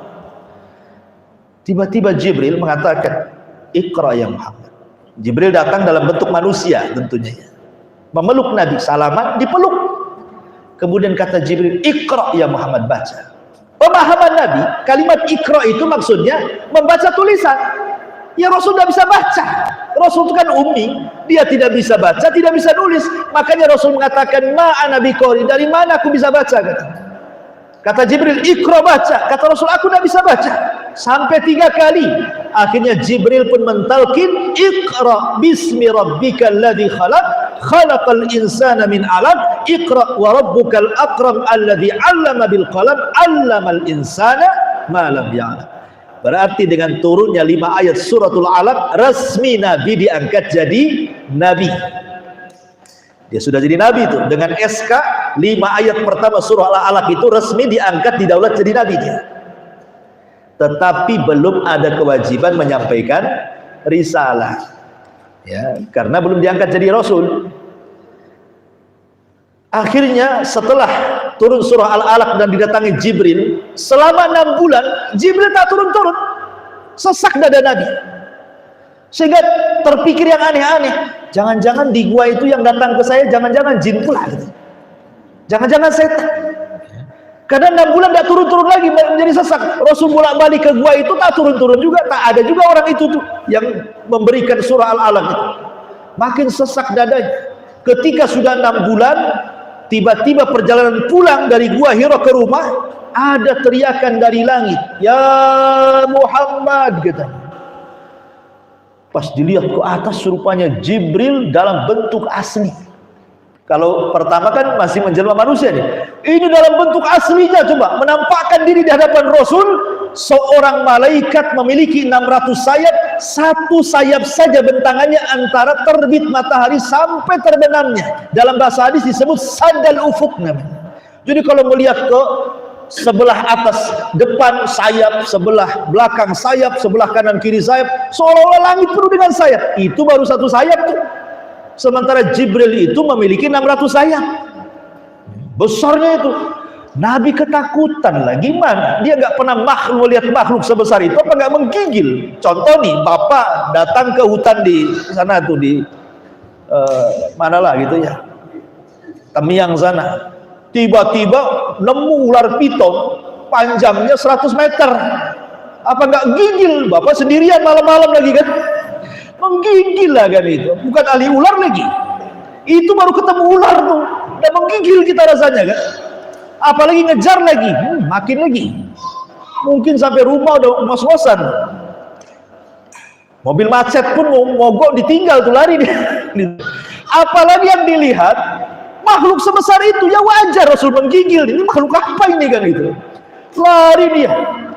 Kemudian masuk ke rumahnya Khadijah, berteriak-teriak, "Ya Khadijah, dathiruni, dathiruni, selimuti aku, selimuti." Kenapa Rasul minta diselimuti? Karena menyelimuti itu minimalnya mengurangi perasaan takut. Coba kalau bapak ibu takut, berselimut kan hilang tuh. Apalagi istrinya masuk sekali di dalam, makin hilang kan. Ada kawannya di situ. Lah Khadijah itu cara kemudian menghilangkan ketakutan Rasul, berselimut berdua tuh sama Nabi, sambil membisikkan di telinga Nabi, "Wallah la yuhzikallahu abada." Wahai suami, tenang, tenang. Peristiwa itu bukan alamat Allah menghinakan dirimu. Engkau tidak akan terhina. Engkau orang baik. Engkau itu kalau ngomong jujur. Engkau suka membantu orang, menghormati tamu. Oh, kebaikan disebutkan sama Khadijah. Akhirnya Rasul tenang, tenang, tenang, mulai tenang dia. Itulah istri yang baik. Jadi kalau suami lagi stres, harusnya tanggung jawab istri itu untuk menghibur. Jangan suami lagi stres di luar ya. Apalagi sampai memberikan stres double. Sudah stres di luar, masuk rumah makin stres kan itu. Jadi Khadijah memberikan contoh bagaimana istri yang salehah. Cukup sampai di sini? Tidak. Khadijah ingin betul-betul menjadikan Rasul tenang hatinya. Besoknya diajak ke keponakannya namanya Waraqah ibn Naufal. Jadi ada kerabatnya namanya Waraqah, seorang pendeta. Kemudian ditanya, "Wahai Waraqah, ini suamiku, terjadi peristiwa-peristiwa ini. Coba menurut ilmu kamu, seorang Nasrani, gimana ini ceritanya?" Maka Waraqah mengatakan kepada Rasulullah, coba ceritakan apa yang kamu hadapi. Waraqah sudah tua dan buta. Jadi Rasul menceritakan mulai dari masuk gua, ketemu Jibril, ketemu makhluk, sampai turun surah Al-Alaq dan begitu seterusnya, diceritakan semuanya. Waraqah terperanjat dan hampir berdiri mengatakan, wallahi innaha namus. Kata Waraqah, makhluk yang kau temui yang bersayap itu namus itu. Namus itu artinya binatang yang bersayap, apa makhluk yang bersayap. Namus ini pernah turun kepada Isa dan Musa, sekarang turun kepadamu. Wallahi engkau akan jadi nabi, katanya. Engkau akan jadi nabi. Ingat, orang seperti kamu nanti diusir kaummu. Rasul kagetlah kan gitu. Waraqah, satu jahiliyah mengatakan saya ini Shadiqul Amin memuji, tidak mungkinlah saya diusir. Kata Waraqah, tidak, siapapun yang akan membawa mengemban risalah kenabian pasti diusir kaumnya. Tapi tenang, kalau engkau saat pengusiran terjadi, aku yang akan membelamu. Tapi sayang 6 bulan setelahnya Waraqah keburu meninggal. Setelah konsultasi 6 bulan setelahnya Waraqah udah tua, buta lagi, terus meninggal. Akhirnya kemudian Nabi SAW ya sudah agak tenang, tahu udah tanya-tanya, kok orang seperti ini jadi nabi kan itu. Kemudian akhirnya setelah 6 bulan itulah, ketika Nabi SAW tertidur di malam hari, tiba-tiba datang Jibril membangunkan Rasul. Ya ayyuhal muddathir, qum fa'andir, wa rabbaka fakabbir, wa thiyabaka fatahhir, wa rujza fahjur, wa la tamnun tastaghfir. Turun surah Mudaththir. Rasul lagi selimutan, lagi tidur, dipanggil dengan menurunkan surah Mudaththir. Orang yang berselimut, jangan kau tidur, bangun, katanya. Bangun kamu, qum fa'andir, beri peringatan kepada manusia, besarkan Rabb. Sejak turun surah Al-Mudaththir 5 ayat pertama, berarti resmilah Rasul didaulat jadi Rasul. Kalau dengan 5 ayat surah Al-Alaq berarti jadi Nabi. Dalam bahasa ahli sejarah itu nubbi'a bil alaqi wa ursila bil mudaththir. Diangkat jadi Nabi dengan turunnya surah Al-Alaq, diangkat jadi Rasul dengan turunnya SK surah Al-Mudaththir. Resmi Nabi, jadi Nabi dan Rasul. Berarti sudah ada kewajiban menyampaikan. Ya kan, resmi jadi Nabi Rasul harus disampaikan. Lah mulailah Nabi SAW pertama kali berdakwah kepada siapa? Khadijah. Jadi ketika turun ayat surah Al-Mudaththir itu, maka Rasul membangunkan Khadijah. Ya Khadijah, aku sudah resmi jadi Nabi dan Rasul, engkau harus ikut agama. Ucapkan asyhadu an la ilaha illallah wa asyhadu anni Rasulullah. Maka Khadijah mengatakan asyhadu an la ilaha illallah wa annaka Rasulullah. Dialah orang pertama beriman. Bayangkan, perempuan. Nggak ada, Abu Bakar belum ada. Khadijah pertama yang beriman kepada Rasul. Makanya suatu ketika Aisyah radhiyallahu anha cemburu karena Rasul itu. Ketika Khadijah sudah meninggal, masih aja disebut-sebut namanya. Bahkan kalau ada saudaranya Khadijah itu, datangkan suaranya mirip dengan Khadijah. Rasul teringat dengan Khadijah, sedih. Terkadang menyembelih kambing dibagikan ke teman-teman Khadijah. Jadi Aisyah itu kemudian cemburu mengatakan, Rasul, di hadapanmu ada gadis cantik gitu loh. Masih saja kau ini cerita kebaikan orang yang sudah mati, tua lagi katanya. Apa kata Rasulullah? Aisyah, jangan kau samakan Khadijah dengan kamu. Padahal sudah mati tuh. Khadijah itu orang yang pertama beriman saat manusia kufur. Orang yang pertama membenarkan saat manusia mendustakan. Orang yang pertama menginfakkan hartanya saat manusia bakhil. Dan dari perutnya Khadijah lahir keturunanku. Jangan samakan Khadijah dengan kamu. Nah, ini menunjukkan bahwa ini pelajaran ya. Pelajaran ya. Bahwa apabila seorang wanita menikah dengan seorang duda yang sudah meninggal istrinya, jangan menyebut-nyebut kebaikan. Nanti istrinya yang kedua ini cemburu walaupun sudah meninggal, apalagi betul-betul poligami. Yang meninggal saja bisa cemburu. Poligami bahaya, bawa pisau lagi. Jadi intinya di sini bahwa Nabi SAW dihibur oleh Khadijah. Subhanallah, Khadijah ini meninggalnya di pelukan Nabi. Tapi Nabi meninggal di pelukan Aisyah. Itulah bedanya. Khadijah meninggal di pelukan Nabi, Nabi pula meninggal di pelukan Aisyah. Jadi ketika terjadi boikot, pengepungan Bani Hashim oleh orang-orang Quraisy itu, karena tidak mau menyerahkan Nabi untuk dibunuh, Bani Hashim malah melindungi. Akhirnya diboikot 3 tahun, sampai kelaparan makan daun. Kemudian perjanjian boikot itu tiba-tiba dimakan rayap. Akhirnya hilanglah perjanjian. Harta Khadijah habis saat pemboikotan itu, karena memberi makan Bani Hashim.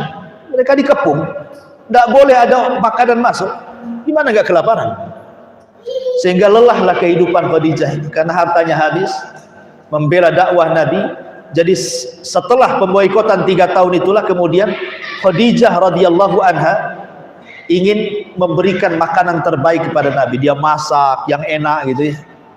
Sudah jadi makanan kesukaan Nabi, dicarinya Nabi. Rupanya Nabi ada di atas Bukit Safa.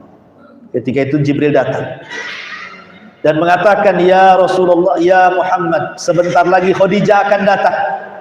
Dia membawa makanan kesukaanmu. Ya Muhammad, sampaikan salam dari Allah dan dari aku kepada Khadijah." Subhanallah. Tidak ada orang yang mendapatkan salam dari Allah kecuali Khadijah. Aisyah tidak dapat. Kalau dari Jibril dia dapat salam dari Jibril. Tapi satu-satunya wanita yang mendapatkan salam langsung dari Allah lewat Jibril hanya Khadijah. Jibril mengatakan, "Ya Muhammad, sampaikan salam dari Allah dan dariku kepada istrimu Khadijah. Sampaikan kepadanya, Allah mempersiapkan satu rumah di sorga, la nasaba fiha wala nasab, di mana rumah di sorga itu tidak ada kebisingan dan tidak ada keletihan bagi Khadijah." Maka ketika Khadijah sampai di atas bukit, sudah tua Khadijah itu, 50 tahun dia menemani Nabi. Akhirnya kemudian Khadijah melihat Rasul itu kayak capek banget. Maka dipeluknya oleh Nabi SAW, oleh Khadijah Nabi itu. Kemudian diingatkan tentang nasihat Waraqah. Ingat wasiat Waraqah, wahai suamiku, bahwa engkau akan diuji banyak, engkau akan diusir, engkau akan begini. Sabarlah wahai suamiku. Kemudian Rasul menjawab, "Ya, saya harus sabar. Ya Khadijah, ada titipan salam dari Allah dan Jibril. Dan engkau akan mendapatkan rumah yang sangat megah di sorga, yang tidak ada kebisingan dan tidak ada keletihan." Ketika itu Khadijah menangis, memeluk erat Rasul. Disitulah malaikat maut datang dan mencabut nyawa Khadijah di pelukan Nabi.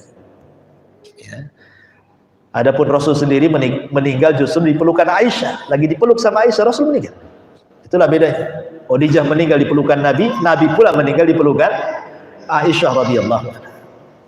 Kembali, setelah Nabi SAW kemudian menjadi Nabi dan Rasul, pertama didakwai istrinya, kemudian anak-anaknya, kemudian anak angkatnya Ali dan Zaid. Barulah kemudian keluar. Selama 3 tahun tidak door to door, tidak terang-terangan door to door saja. Maka disitulah Abu Bakar masuk Islam, Utsman masuk Islam, Abdurrahman bin Auf masuk Islam, Tolha masuk Islam, dan sedikit demi sedikit akhirnya selama 3 tahun berdakwah adalah hasilnya. Banyak orang-orang masuk Islam walaupun tidak terlalu banyak.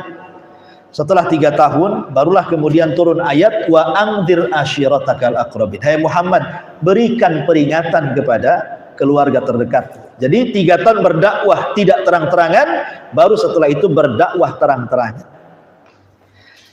Dikumpulkanlah kerabat terdekat Rasul di Bukit Safa. Mulailah Rasul kemudian mendakwai mereka kepada tauhid. Rupanya di tengah-tengah kerabatnya ada Abu Lahab. Tiba-tiba Abu Lahab murka dengan Rasulullah dan mengatakan, "Ya Muhammad, alihada jama'tana." Oh, untuk ini kau kumpulkan kami rupanya. Tabban laka sairul yaum. Celaka satu hari ini untukmu wahai Muhammad. Kemudian dicaci maki Rasul itu. Tidak berhenti. Rasul ini beradab. Yang ngomong pamannya, diam sajalah dia. Dicaci maki dia diam saja. Kenapa tidak membalas? Rasul kan bisa membalas. Karena tujuan Rasul bukan membalas celaan dengan celaan. Bukan itu tujuan Rasul. Ada tujuan yang lebih besar daripada itu, dakwah. Makanya dibiarkan saja pamannya mencaci maki dirinya di hadapan orang, dipermalukan. Tetapi Rasul diam, Allah pula tak terima. Nabinya dicaci maki Abu Lahab. Maka Allah turunkan Jibril, wahai Jibril, turunkan wahyu suratul Tabbat kepada Abu Lahab. Masukkan di hati Rasul, suruh bacakan di depan manusia. Jibril turun, kemudian langsung memasukkan wahyu ke dada Nabi. Suruh dibaca hari itu juga ketika halayak orang masih kumpul dan Abu Lahab sedang mencaci maki. Ingat, orang-orang Arab jahiliyah belum pernah tahu Al-Quran itu kayak apa. Mereka hanya tahu syair saja. Jadi ketika Rasul membaca surah Tabbat itu disangkanya lagi bersyair dia. Ya. Kata Rasulullah, "A'udzu billahi minasyaitonir rajim. Bismillahirrahmanirrahim. Tabbat yada Abi Lahab wa tab. Ma aghna anhu maluhu wa ma kasab. Sayasla naran dzata lahab wa imra'atuhu hammalatal hatab fi jidha hablum min masad." Celaka kedua tangan Abu Lahab dan celaka selamanya. Tidak bermanfaat harta dan anak-anaknya. Dia akan masuk ke neraka yang menyala-nyala. Termasuk istrinya kemana-mana bawa kayu bakar. Maka kelak di lehernya akan dikalungkan sabut kelapa yang berapi dan membakar lehernya. Ayat ini, surah Tabbat ini, tiba-tiba dibacakan Rasul. Akhirnya orang-orang yang hadir jadi hafal lah kan itu. Karena disangkanya bukan ayat syair.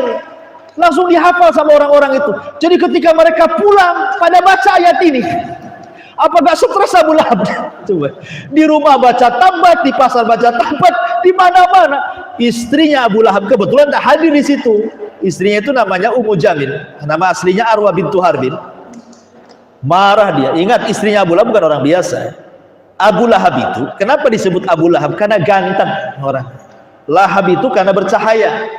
Kalau orang Arab itu menjuluki orang tampan, orang ganteng itu disebut lahab. Jadi Abu Lahab itu orangnya bersih, ganteng, kaya gitu ya. Makanya istrinya pun bukan orang biasa. Adiknya Abi Sufyan. Abi Sufyan ini sekelas Abu Jahal, pemimpin Quraisy.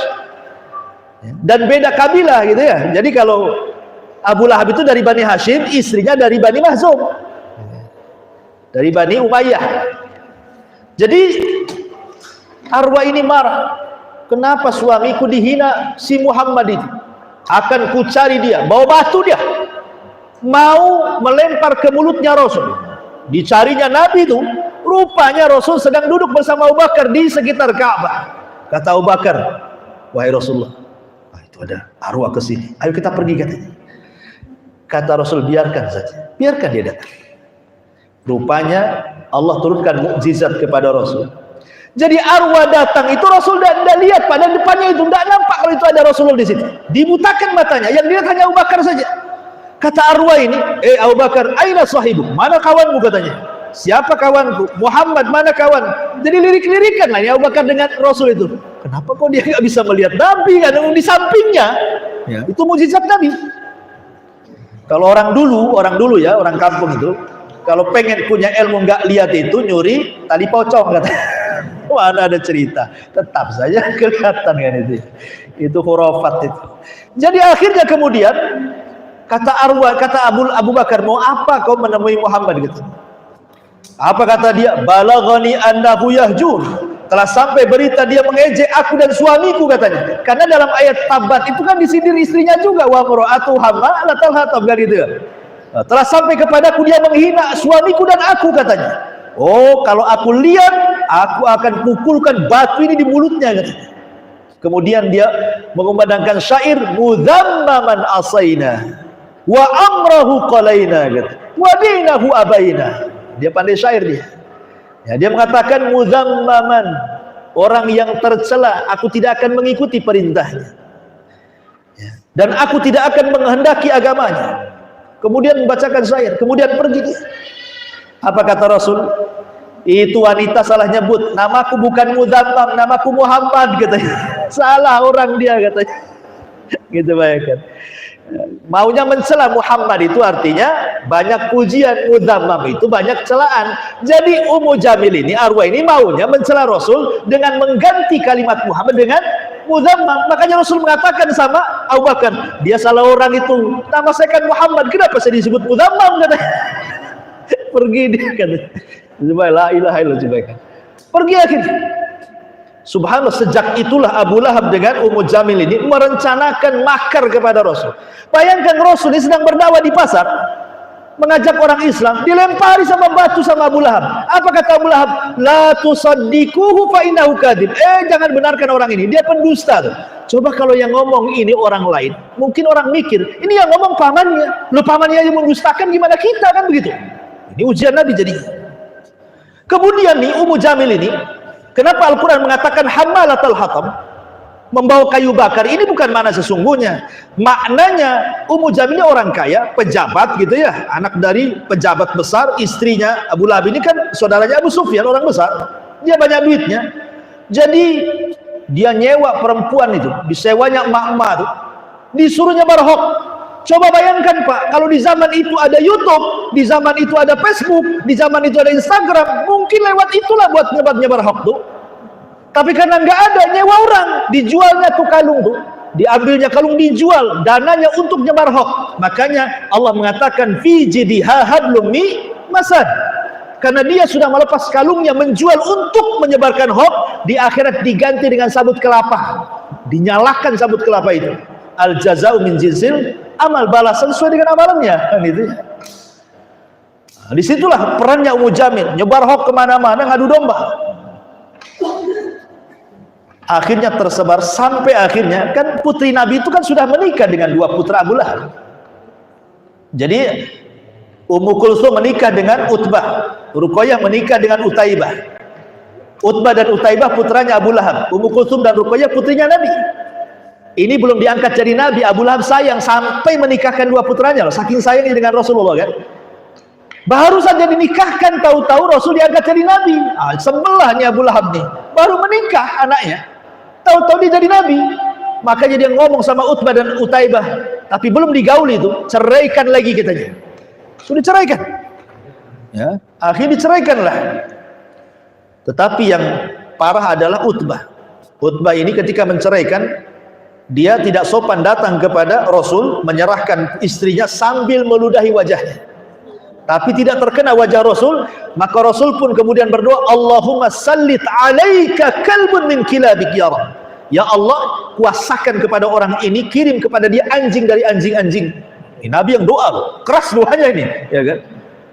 Ketika kemudian dia dapat doa seperti itu, Utbah cerita kepada bapaknya Abu Lahab, ketakutan Abu Lahab. Ya. Ketika hendak berjualan ke Syam, dia minta ke kawan-kawannya karena teringat dengan doanya Rasulullah, tolong jaga anak saya, tolong jaga anak saya, kata. Ketika sampai di Syam, ketika diistirahat di bawah pohon, ketika bangun ada singa kemudian memakan kepalanya, hilang badannya. Balasannya, karena sudah meludahi Nabi, itu balasannya, dipisahkan kepala dengan badannya itu si Utbah. Tapi adik-adiknya yang lain semua masuk Islam. Utbah, anak-anaknya Abu Lahab belakangan masuk Islam.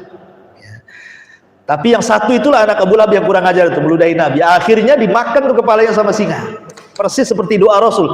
Bahkan ketika dia dimakan lehernya sama singa, dia mengatakan qatalani Muhammad, qatalani Muhammad. Muhammad membunuhku, Muhammad membunuhku. Dari mana Rasul ada di Mekah ini, ada di Syam gitu. Karena dia teringat dengan doanya. Ya karena sudah berani meludahi Nabi kan. Nah, begitulah akhirnya balasan. Akhirnya kemudian Rasul mulai banyak tantangan dakwah.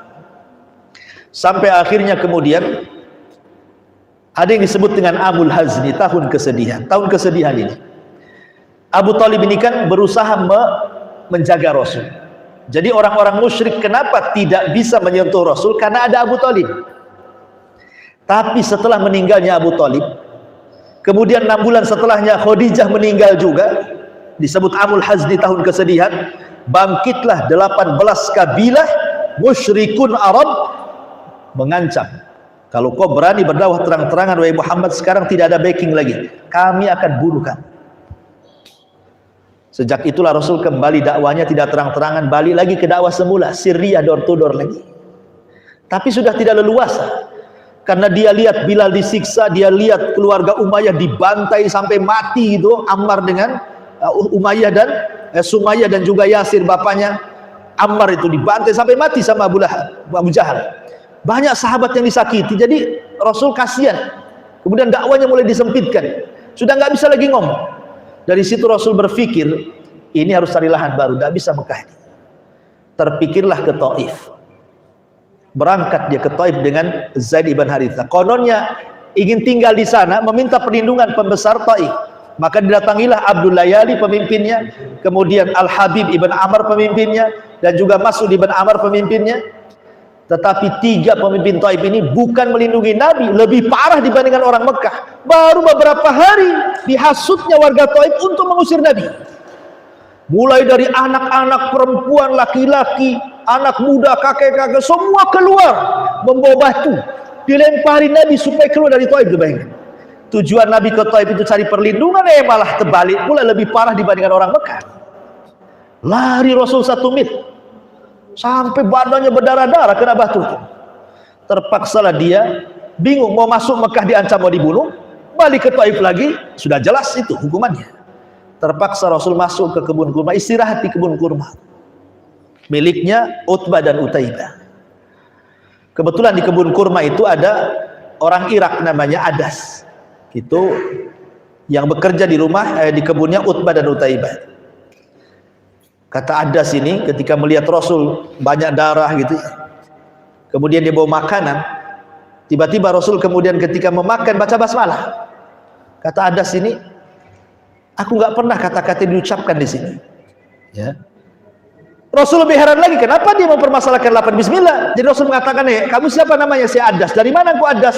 Dari Nainawa, Irak. Kata Rasulullah, oh Nainawa. Nainawa itu tempat Nabi Yunus ibn Matta. Kok kenal Nabi Yunus ibn Matta? Kata Adas, loh dari mana kau tahu Yunus ibn Matta itu? Bagaimana ceritanya?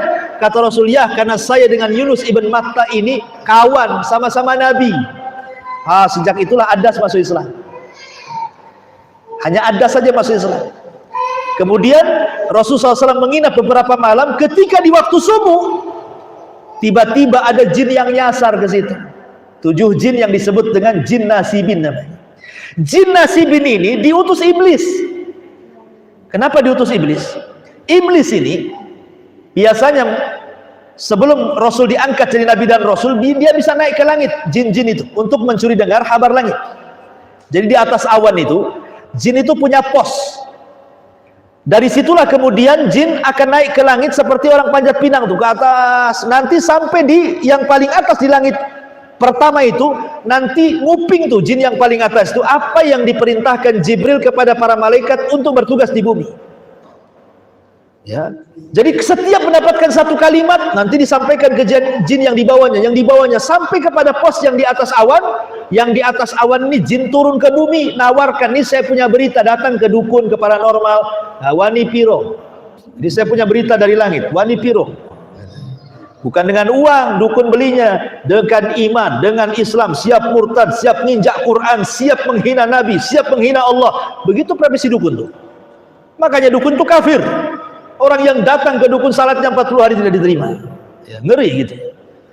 Jadi ketika diangkat jadi Nabi, langit tiba-tiba difungsikan. Jadi setiap ada jin yang naik dari atas awan ke langit, lempar sama meteor, mati. Akhirnya tidak ada yang berani satu pun jin yang naik ke langit. Kenapa? Untuk menjaga wahyu. Karena kan di masa Nabi wahyu turun terus, supaya jangan akhirnya wahyu bermasalah dengan perkataan jin, dengan dukun gitu ya. Maka langit difungsikan bintangnya. Setiap ada jin naik dilempar. Akhirnya nggak ada yang berani jin naik. Iblis kebingungan, ada apa ini? Kok bisa langit tidak bisa ditembus oleh anak buahnya? Kata iblis, cari tahu ada apa ini? Kok jadi begini gitu? Salah satunya jin nasibin ini yang diutus oleh iblis ini nyasar pula ke kebun kurma. Rasul sedang sholat subuh di situ. Tiba-tiba mendengar ayat, mendengar Quran dibacakan Rasul, kesedapan, masuk Islam akhirnya. Jin itu utusan iblis ini masuk Islam. Makanya turun suratul jin, qul uhiya ilayya annahu istama'a nafarun minal jinni faqalu inna sami'na qur'anan ajaba. Subhanallah, ketika orang Taif tidak ada yang masuk Islam, jin pula masuk Islam. Allah kasih yang lain. Nggak apa-apa lah manusia nggak masuk Islam, jin masuk Islam. Inilah 7 jin pertama yang menjadi sahabat Nabi dari kalangan jin. Pulang jin yang 7 ke Yaman, ribuan jin masuk Islam. Dari mana Rasul itu tahu jin masuk Islam? Ya Allah yang kasih tahu. Rasul kan nggak tahu yang gaib. Dengan turunnya wahyu itu Rasul tahu bahwa ada jin yang masuk Islam, ada jin yang mendengarkan Quran kan itu. Jin kan gaib bagi kita. Nggak ada yang tahu jin siapa. Jangan percaya kepada dukun dia bisa melihat jin. Yang bisa melihat jin karena dia punya jin. Jin yang bisa dilihat cuma satu, celana jin. Nah, itu bisa dilihat. Kalau jin nggak bisa. Nah, cuma celana saja. Intinya bahwa Rasul dianugerahi bangsa jin masuk Islam. Kemudian Rasul mau masuk Mekah nggak bisa, akhirnya mengutus budaknya Zaid ibn Harithah mencari perlindung. Dapatlah Adi bin Hatim siap melindungi Rasul. Akhirnya Rasul bisa masuk lagi ke Mekah. Lah ketika itulah maka terjadi musim haji. Banyak dari mana-mana datang. Lah kebetulan orang-orang Madinah, orang-orang Khazraj itu masih musyrik. 12 orang haji. Ketika haji ke Mekah mendengar bahwa di Mekah itu ada nabi, ada orang aku nabi. Teringatlah orang-orang Khazraj ini dengan perkataan orang-orang Yahudi. Ya, kan orang Yahudi kan selalu sesumbar. Nah, kalau macam-macam kalian nanti nabi kami lahir habis kalian. Jadi orang-orang Madinah itu sudah tahu itu maklumat kenabian dari orang Yahudi kan. Ketika haji ke Mekah kok ada orang aku nabi, jangan-jangan ini yang dimaksud. Kata orang-orang Khazraj ini, kalau begitu kita dahului beriman kepada nabi ini sebelum orang-orang Yahudi katanya. Akhirnya mereka dulu masuk Islam. Ya. Orang-orang ini jadilah mereka Ansor. Ya, Khazraj dan Aus ini kan jadi Ansor. Akhirnya kemudian 2 tahun atau 1 tahun sebelum Rasul hijrah terjadilah 2 pembaiatan yang disebut dengan Bai'atul Aqabatil Ula dan Bai'ah Al-Aqabah yang kedua. Bai'ah Aqabah yang pertama disaksikan 12 orang, Bai'at Aqabah yang kedua disaksikan 73 orang. Dan disitulah awal Rasul hijrah. Tapi sebelum Rasul hijrah, Rasul dibekali oleh Allah Azza wa Jalla. Apa bekalnya? Diperjalankan dalam satu peristiwa yang disebut dengan Isra Mi'raj. Ini bekal Nabi. Kenapa? Karena dalam peristiwa Isra Mi'raj ini bekal bagi Nabi dakwah di kota Madinah. Dari mana kita tahu? Karena Rasul diperjumpakan di 7 langit dengan 8 Nabi. Di 7 langit itu diperjumpakan dengan 8 Nabi. Langit pertama berjumpa dengan Adam, langit kedua berjumpa dengan Nabi Yahya dan Isa, langit ketiga berjumpa dengan Nabi Yusuf, langit keempat berjumpa dengan Nabi Idris, langit kelima berjumpa dengan Nabi Harun, langit keenam berjumpa dengan Nabi Musa, dan yang terakhir berjumpa dengan Ibrahim.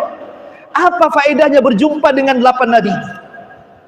Adapun berjumpa dengan Nabi Adam, Adam pernah hijrah dari bumi dari sorga ke bumi, maka engkau pun akan hijrah dari Mekah ke Madinah.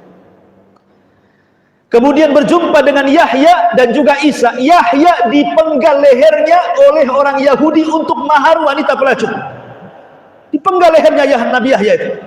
Kemudian Isa diupayakan dibunuh, tapi Allah angkat ke langit selamat dia. Artinya bahwa sebagaimana 2 nabi dimusuhi oleh Yahudi, engkau pun sama akan dimusuhi orang Yahudi. Karena di Madinah banyak orang Yahudi masalahnya. Kemudian di langit ketiga berjumpa dengan Nabi Yusuf. Nabi Yusuf disakiti oleh saudara-saudara, dicemplungkan lagi ke sumur. Maka engkau pun akan disakiti oleh kerabatmu. Buktinya Abu Lahab yang pertama kali menyakiti Nabi.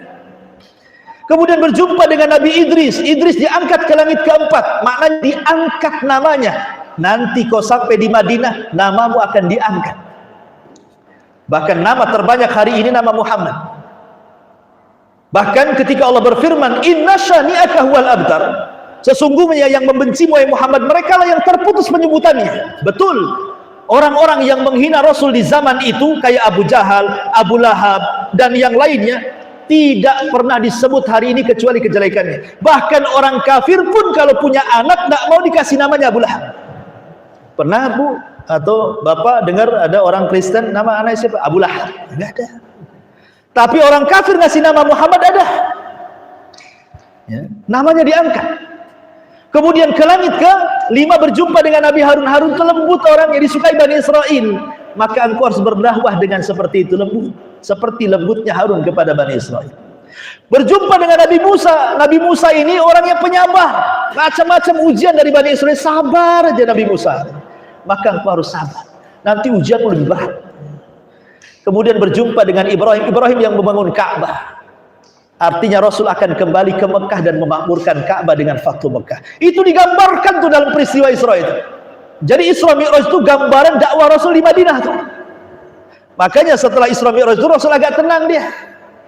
Kemudian barulah setelah baiat Aqabah yang kedua, Rasul hijrah ke Madinah. Dan di Madinah betul apa yang dikatakan atau hikmah di peristiwa Isra Mi'raj terjadi semua di Madinah. Sekarang musuhnya beda gitu ya. Kalau di Mekah kan orang Quraisy, di Madinah ini musuhnya orang Yahudi. Akhirnya kemudian terjadilah tahun kedua Hijriah baru disyariatkan jihad. Terjadilah banyak peperangan, ada perang Badar, perang Uhud, sampai terakhir perang Tabuk namanya ya. Itulah perang yang terakhir dipimpin Rasul, perang Tabuk, karena musuhnya bukan lagi orang kafir Quraisy karena sudah masuk Islam semua. Tidak lagi orang Yahudi karena sudah terusir semua. Musuhnya orang Nasrani, orang Romawi. Itulah perang Tabuk. Perang pertama Rasul mulai hendak melawan Romawi di perang Tabuk, karena 2 tahun setelahnya Rasul meninggal. Terjadi banyak peperangan. Lah setelah kemudian intinya tidak, kalau cerita perangan panjang ya. Intinya perang terakhir setelah Fatu Mekah, perang Tabuk, maka Nabi SAW sudah detik-detik wafat. Jadi setelah Nabi SAW Hajjatul Wada, banyak berikan nasihat di Hajjatul Wada itu, maka Rasul pulang. Beberapa hari sebelum wafatnya Rasul sempat berziarah ke kuburan syuhada Uhud. Masuk dia ke kuburan syuhada Uhud. Kata Rasul, "Assalamualaikum ya syuhada Uhud. Assalamualaikum ya syuhada Uhud. Nas'alullah wa lakumul afiyah wa inna insyaallah bikumul lahiqun." Assalamualaikum, keselamatan bagi kalian wahai para syuhada Uhud. Kami hanya meminta kepada Allah agar kami dan engkau yang sudah di dalam kuburan itu dimaafkan dosanya, dan kami pun akan menyusul kalian. Apa tujuannya Rasul menyambangi syuhada Uhud dan mengajak para sahabatnya? Seolah Rasul mengatakan, hei sahabat-sahabatku yang masih hidup, kalau bukan karena Allah kemudian para syuhada ini, kalian tidak akan seperti ini sekarang. Itu maksudnya. Makanya Rasul ingin melihatkan pahlawan-pahlawan kalian ini. Jas merah ya. Jangan lupakan sejarah. Inilah kawan-kawan. Yang bukan karena Allah kemudian mereka, kita tidak akan membebaskan kota Mekah seperti sekarang. Kekuasaan kita meluas di mana-mana. Itu Rasul bagaimana juga mengingatkan kebaikan orang-orang yang sudah meninggal.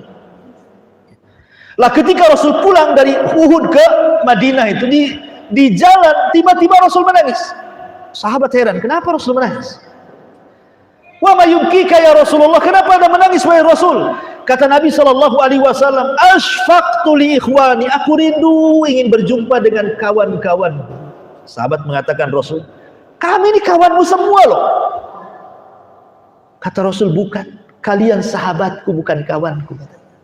Lalu siapa kawan wahai Rasul? Kata Rasulullah, qaumun ja'u min ba'di yu'minu biwalam yaruni. Sebuah kaum datang sepeninggal kita semuanya, mereka tidak pernah melihatku, tapi mereka beriman denganku. Itulah kita ini, dirindukan oleh Rasul ya.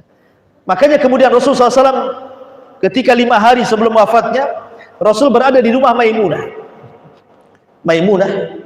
Rasul ketika sudah parah sekali, dia tidak bisa bangun, jalan pun harus dipapah, dia minta istri-istrinya kumpul semuanya, mau berwasiat. Kata Nabi SAW, izinkan aku tinggal di rumah Aisyah, kalian setuju? Kata istri-istrinya melihat kondisi Rasul, ya, mana yang terbaik untuk wahai Rasul? Akhirnya kemudian Rasul pun minta kepada Fadl ibn Abbas dan Ali untuk memafahnya. Lah dari kamarnya Maimunah ke kamar Aisyah inilah sahabat menyaksikan Rasul sudah tidak punya tenaga. Tersebarlah Rasul sakit parah. Semua kota Madinah akhirnya geger. Rasul parah sakitnya. Datang semuanya. Akhirnya kumpul di Masjid Nabawi, keluar di teras-teras semuanya. Ada apa dengan Nabi? Ada bukan dengan Nabi? Akhirnya mulailah para sahabat ada yang menangis. Terdengarlah gemuruh tangisannya ke kamar Aisyah. Kenapa Rasul memilih kamar Aisyah? Karena hanya di kamar inilah Jibril turun, dan Rasul tidak pernah datangi Jibril kecuali di kamar Aisyah. Ingat, Rasul itu hanya punya kamar, bukan rumah ya. Kamar Aisyah, kamar Hafsah, kamar-kamar, kalau bahasa kitanya kos-kosan lah gitu ya, satu kamar. Rasul tidak punya rumah. Makanya ada surat namanya Al-Hujurat. Ada surat namanya dalam Quran itu kan Al-Hujurat, kamar-kamar. Ya, Rasul itu hanya kamar saya, kamar Aisyah satu, kamar Hafsah satu, kamar ini satu gitu ya. Itulah kehidupan Nabi ya. Jadi ketika kemudian Nabi SAW mendengar ada apa wahai Aisyah, kenapa orang-orang itu begaduh sekali di luar itu? Maka Aisyah mengatakan, ka'annahum takhafuna 'alaika ya Rasul. Seolah-olah mereka mengkhawatirkan kehidupan wahai Rasul.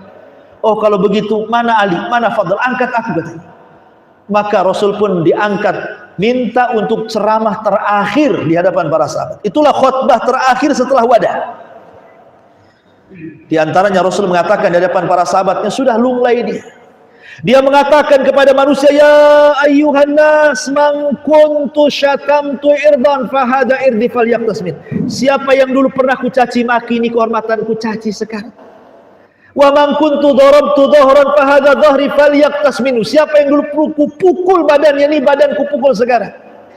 Wa man akhadtu lahu malan fahada mali falyakhud minhu. Atau siapa yang dulu hartanya pernah ku ambil, ayo kemari, aku akan kembalikan harta kalian. Lihat bagaimana Rasul mengajarkan jangan sampai mati punya kezaliman, pernah mencaci maki, pernah mengambil harta, pernah memukul orang. Jangan. Makanya Rasul mengatakan, siapa yang pernah aku caci maki saya sekarang, kisos. Siapa yang dulu pernah ambil hartanya, ambil hartaku sekarang. Siapa yang dulu pernah kupukul-pukul sekarang. Rasul mengajarkan kalau kita keluar dari dunia, kalau bisa jangan ada kezaliman kepada orang, itu maksudnya. Ya, maka Rasul mengajarkan perkara itu. Kemudian terakhir, banyaklah nasihat itu, tidak mungkin saya jelaskan. Akhirnya Rasul mendoakan para sahabat, awakumullah wa nasarakumullah wa hafidhakumullah. Semoga Allah menolong kalian, menjaga kalian, melindungi kalian. Sampaikan salamku kepada siapapun orang yang mengikuti diriku. Kemudian Rasul turun dari mimbar, kemudian masuk rumah Aisyah. Disitulah detik-detik wafatnya Rasul. Satu hari, di hari wafatnya Rasul, tepatnya di hari Senin, tanggal 12 bulan Rabiul Awal tahun 11 Hijriah, Rasul kumpul istri-istrinya di rumah Aisyah. Kata Rasul, bisa nggak kalian keluar semuanya? Akhirnya semua istrinya keluar, hanya Aisyah saja yang Rasul berada di pangkuannya. Tiba-tiba Rasul mendengar ada ketukan pintu, rupanya Jibril dan Malakul Maut minta izin masuk. Maka Rasul mengizinkannya. Kemudian Jibril memberikan dua pilihan, apakah engkau mau mati, berjumpa dengan teman-temanmu di Rafiqil A'la, ataukah tetap hidup dan engkau akan menikmati hasil dakwah? Kata Rasul, tidak, aku lebih baik mati, aku ingin ketemu kawan-kawanku di surga sana. Ya. Maka kemudian malaikat maut diperintah Jibril, mendekatlah wahai malakul.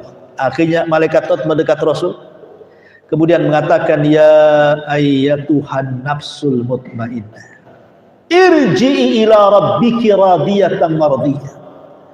Wahai jiwa yang tenang, jiwa Muhammad ibn Abdullah, keluarlah dengan tenang kepada keridhaan Allah Subhanahu wa taala.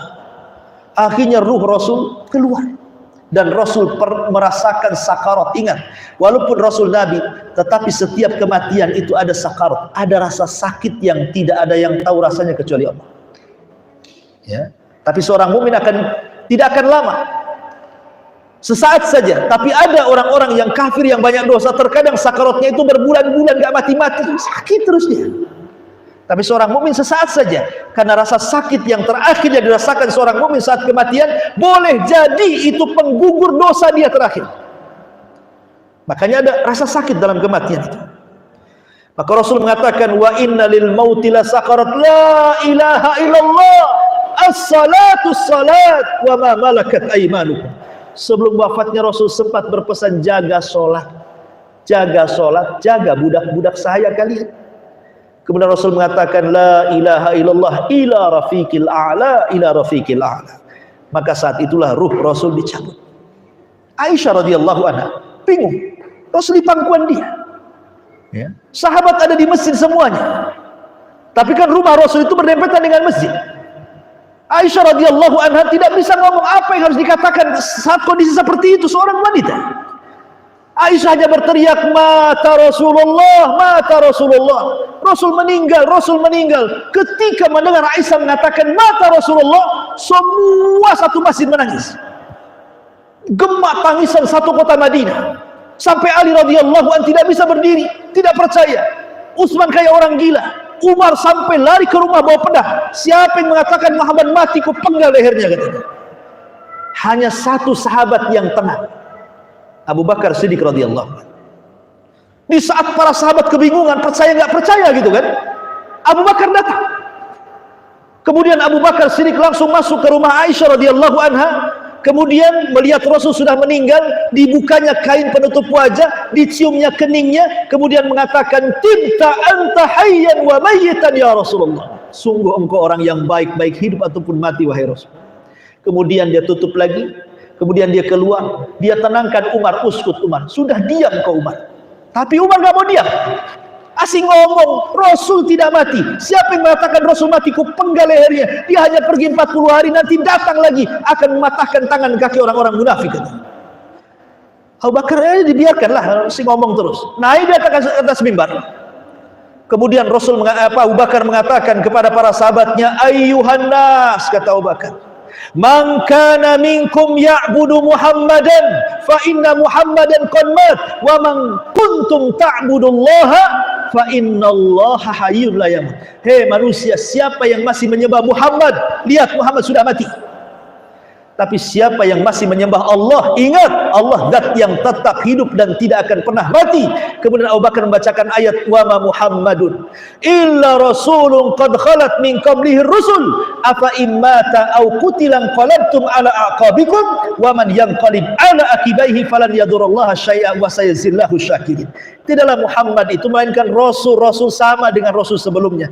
Apakah kalau dia mati atau mungkin dia terbunuh, kalian akan murtad kembali?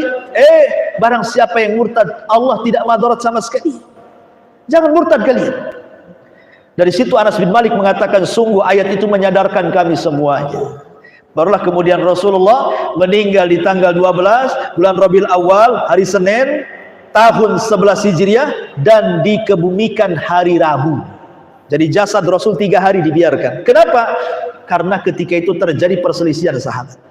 Kemana jasad Rasul dikubur? Ada yang mengatakan di Mekah, karena dia tempat kelahirannya. Orang Muhajirin, jangan dikubur di Madinah, ini tempat hijrahnya. Perselisih sahabat. Kemudian di sisi lain, orang Muhajirin, orang Ansor sudah menyiapkan pemimpin pengganti Rasul, Sa'd bin Ubadah. Datang Abu Bakar dan Umar, kalian ini ngapain? Ya. Bukankah Rasul yang mengatakan pemimpin dari Quraisy? Akhirnya kemudian mereka sepakat membaiat Abu Bakar Siddiq radhiyallahu anhu. Baru setelah Abu Bakar menjadi khalifah pertama setelah Rasul, kalimat kaum muslimin tersatukan, tidak ada perpecahan. Kemudian barulah kemudian Nabi SAW dikebumikan di hari Rabunya. Berarti 3 hari setelahnya. Maka Rasul kemudian dikebumikan di kamar Aisyah radhiyallahu anha di hari Rabu. Dan alhamdulillah, ajaran Nabi SAW sudah sempurna. Walaupun Rasul meninggal dunia, tetapi kita bisa merasakan wahyu yang sudah disampaikan demikian sempurna kepada kita. Maka sebagai jasa baik Rasul kepada kita, kita harus banyak bersolawat, karena itu bentuk cinta seorang muslim kepada nabinya. Allahumma salli ala sayyidina Muhammad wa ala alihi wa sahbihi ajmain. Wallahu a'lam bishawab. Ini saya loncat-loncat saja ya, karena ya kaki saya juga sudah kesemutan, ya, bapak-bapak juga sudah ngantuk kan itu. Dan sudah 9:30 juga. Mudah-mudahan di lain kesempatan kita bisa ngaji lagi. Kita tutup dengan doa kafaratul majelis. Kayaknya tidak ada pertanyaan ini, karena sudah malam juga. Ada ibu mau tanya Bu? Boleh? Bentar Bu, kaki saya harus diluruskan dulu. Iya, gimana Bu? Bisa Bu? Coba mic-nya tuh.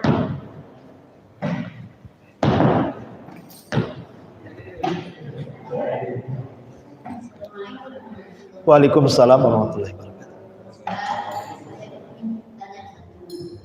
Waktu Nabi Muhammad menikah dengan Siti Khadijah, gimana? Sudah muslim waktu itu sendiri. Oke. Iya, alhamdulillah. Nabi belum diangkat jadi nabi. Usianya kan 25 tahun Nabi. Diangkat jadi nabi usia 40 tahun. Khadijah sudah 40 tahun. Tapi Bu, orang kaya 40 tahun itu beda dengan orang miskin 40 tahun. Kan gitu ya. Kalau orang miskin itu 40 tahun enggak kayak 60 tahun gitu ya. Kalau orang kaya 40 tahun kayak 20 tahun biasanya. Karena banyak duitnya, perawatan, cantik lah ya. Kan gitu ya biasanya. Jadi Khadijah itu wanita cantik, soleha, dan makanya Rasul ketika menikah Khadijah nggak pernah poligami. Karena semua sifat wanita ada di Khadijah. Buat apa poligami lagi? Ya, nggak ada poligami Rasul. Sampai punya anak banyak. Abdullah lahir, Qasim lahir, kemudian Zainab lahir, kemudian Ummu Kulsum lahir, Ruqayyah lahir, Fatimah lahir. Coba bayangkan 6 putra Nabi, 2 laki-laki, 4 perempuan. Kecuali Ibrahim putra Maria Kiptiah budaknya. Ya. Jadi Nabi SAW belum juga diangkat jadi Nabi. Macam mana Khadijah akan muslimah? Belum diangkat dua-duanya. Bahkan masih baik dengan Abu Lahab, belum jadi musuhnya. Baru setelah diangkat jadi Nabi, Rasul sudah 40 tahun, berarti Khadijah sudah 53 tahun. Sudah lebih lah kan, itu sudah tua ya kan. Khadijah kan otomatis dari 40 tahun, Rasul sudah 40 tahun, dia naik lah kan itu umurnya ya, lebih tua lagi ya, hitung sendirilah. Intinya bahwa Khadijah ya belum masuk. Cuman Khadijah itu dia kan wanita cerdas, wanita suci. Makanya kenapa orang-orang Arab jahiliyah mengatakan dakhaltu minat tahira wa kharajtu minat tahira, aku masuk ke rumah orang suci, keluar dari rumah orang suci. Jadi Khadijah itu memang di lingkungan keluarga yang hampir keluarganya itu seperti Waraqah itu kan Nasrani, ahli kitab ya, jadi dia masih bagus keyakinannya dibandingkan orang-orang jahiliyah ya. Tapi ketika kemudian Rasul diangkat jadi Nabi, ya dia muslim ya. Apakah Khadijah itu Nasrani atau tidak, ini menjadi polemik para ulama. Tapi yang jelas bahwa orang Nasrani sebelum diutusnya jadi Nabi lebih baik dibandingkan orang musyrik. Orang Nasrani itu. Kenapa? Karena sama-sama agama dari langit, sama-sama diutus Nabi, sama-sama diturunkan kitab. Nah, tetapi ingat, setelah datangnya Islam itu begini. Kenapa orang Yahudi kafir? Karena orang Yahudi tidak mengakui Isa sebagai Rasul. Bahkan Yahudi mengatakan Isa itu anak zina, Maryam itu wanita pezina. Sampai sekarang orang Yahudi itu tidak suka dengan Isa, dikatakan anak zina terus. Makanya sejak itu Yahudi dikafirkan karena tidak beriman dengan Isa. Maka sebagaimana Yahudi kita kafirkan karena tidak beriman dengan Isa, kita katakan juga Nasrani kafir karena tidak beriman dengan Rasul kita Muhammad. Apa bedanya? Yahudi kafir karena tidak beriman dengan Isa, sekarang Nasrani tidak beriman dengan Muhammad, ya kita kafirkan juga lah kan itu. Jadi itu yang menyebabkan mereka kafir, karena tidak beriman dengan para nabi. Sementara umat Islam itu kita yakin Isa sebagai nabi Nasrani, kita yakin Musa sebagai nabi Yahudi, mereka pula tak ngakui nabi kita. Enak kali, itu namanya enak di engkau tak enak di gua tuh bahasanya. Makanya kan orang-orang seperti ini Allah pantas, karena di kafir itu artinya orang yang di luar Islam, itulah kafir. Kafir itu bahasa Quran ya, jangan dilembutkan lagi, jangan kafir Ustaz, non muslim saja. Ya apa bedanya? Quran yang mengatakan kafir, itu kan terjemahnya non muslim, itu bahasa Arabnya kafir, bahasa Indonesianya non muslim. Itu kan terjemahan saja sebenarnya. Kita kan pakai bahasa Arab, Anda pakai bahasa Indonesia ya, non muslim, karena non muslim bukan bahasa Arab. Bilang sama orang Arab non muslim, mana paham orang Arab. Tapi bilang kafir, paham orang Arab, karena kafir bahasa Arab ya. Jadi saya kembali Bu ya, jadi Khadijah menikah dengan Rasul ya belum muslim, karena Rasul pun belum diangkat jadi nabi ya. Bisa dipahami Bu ya? Oke. Ya. Ada lagi? Nah, kalau sudahlah, ini sudah udah kesemutan juga ya. Kita tutup dengan doa kafaratul majelis. Subhanakallahumma bihamdika asyhadu an la ilaha illa anta astaghfiruka wa atubu ilaik. Allahu ta'ala alam. Assalamualaikum warahmatullahi wabarakatuh.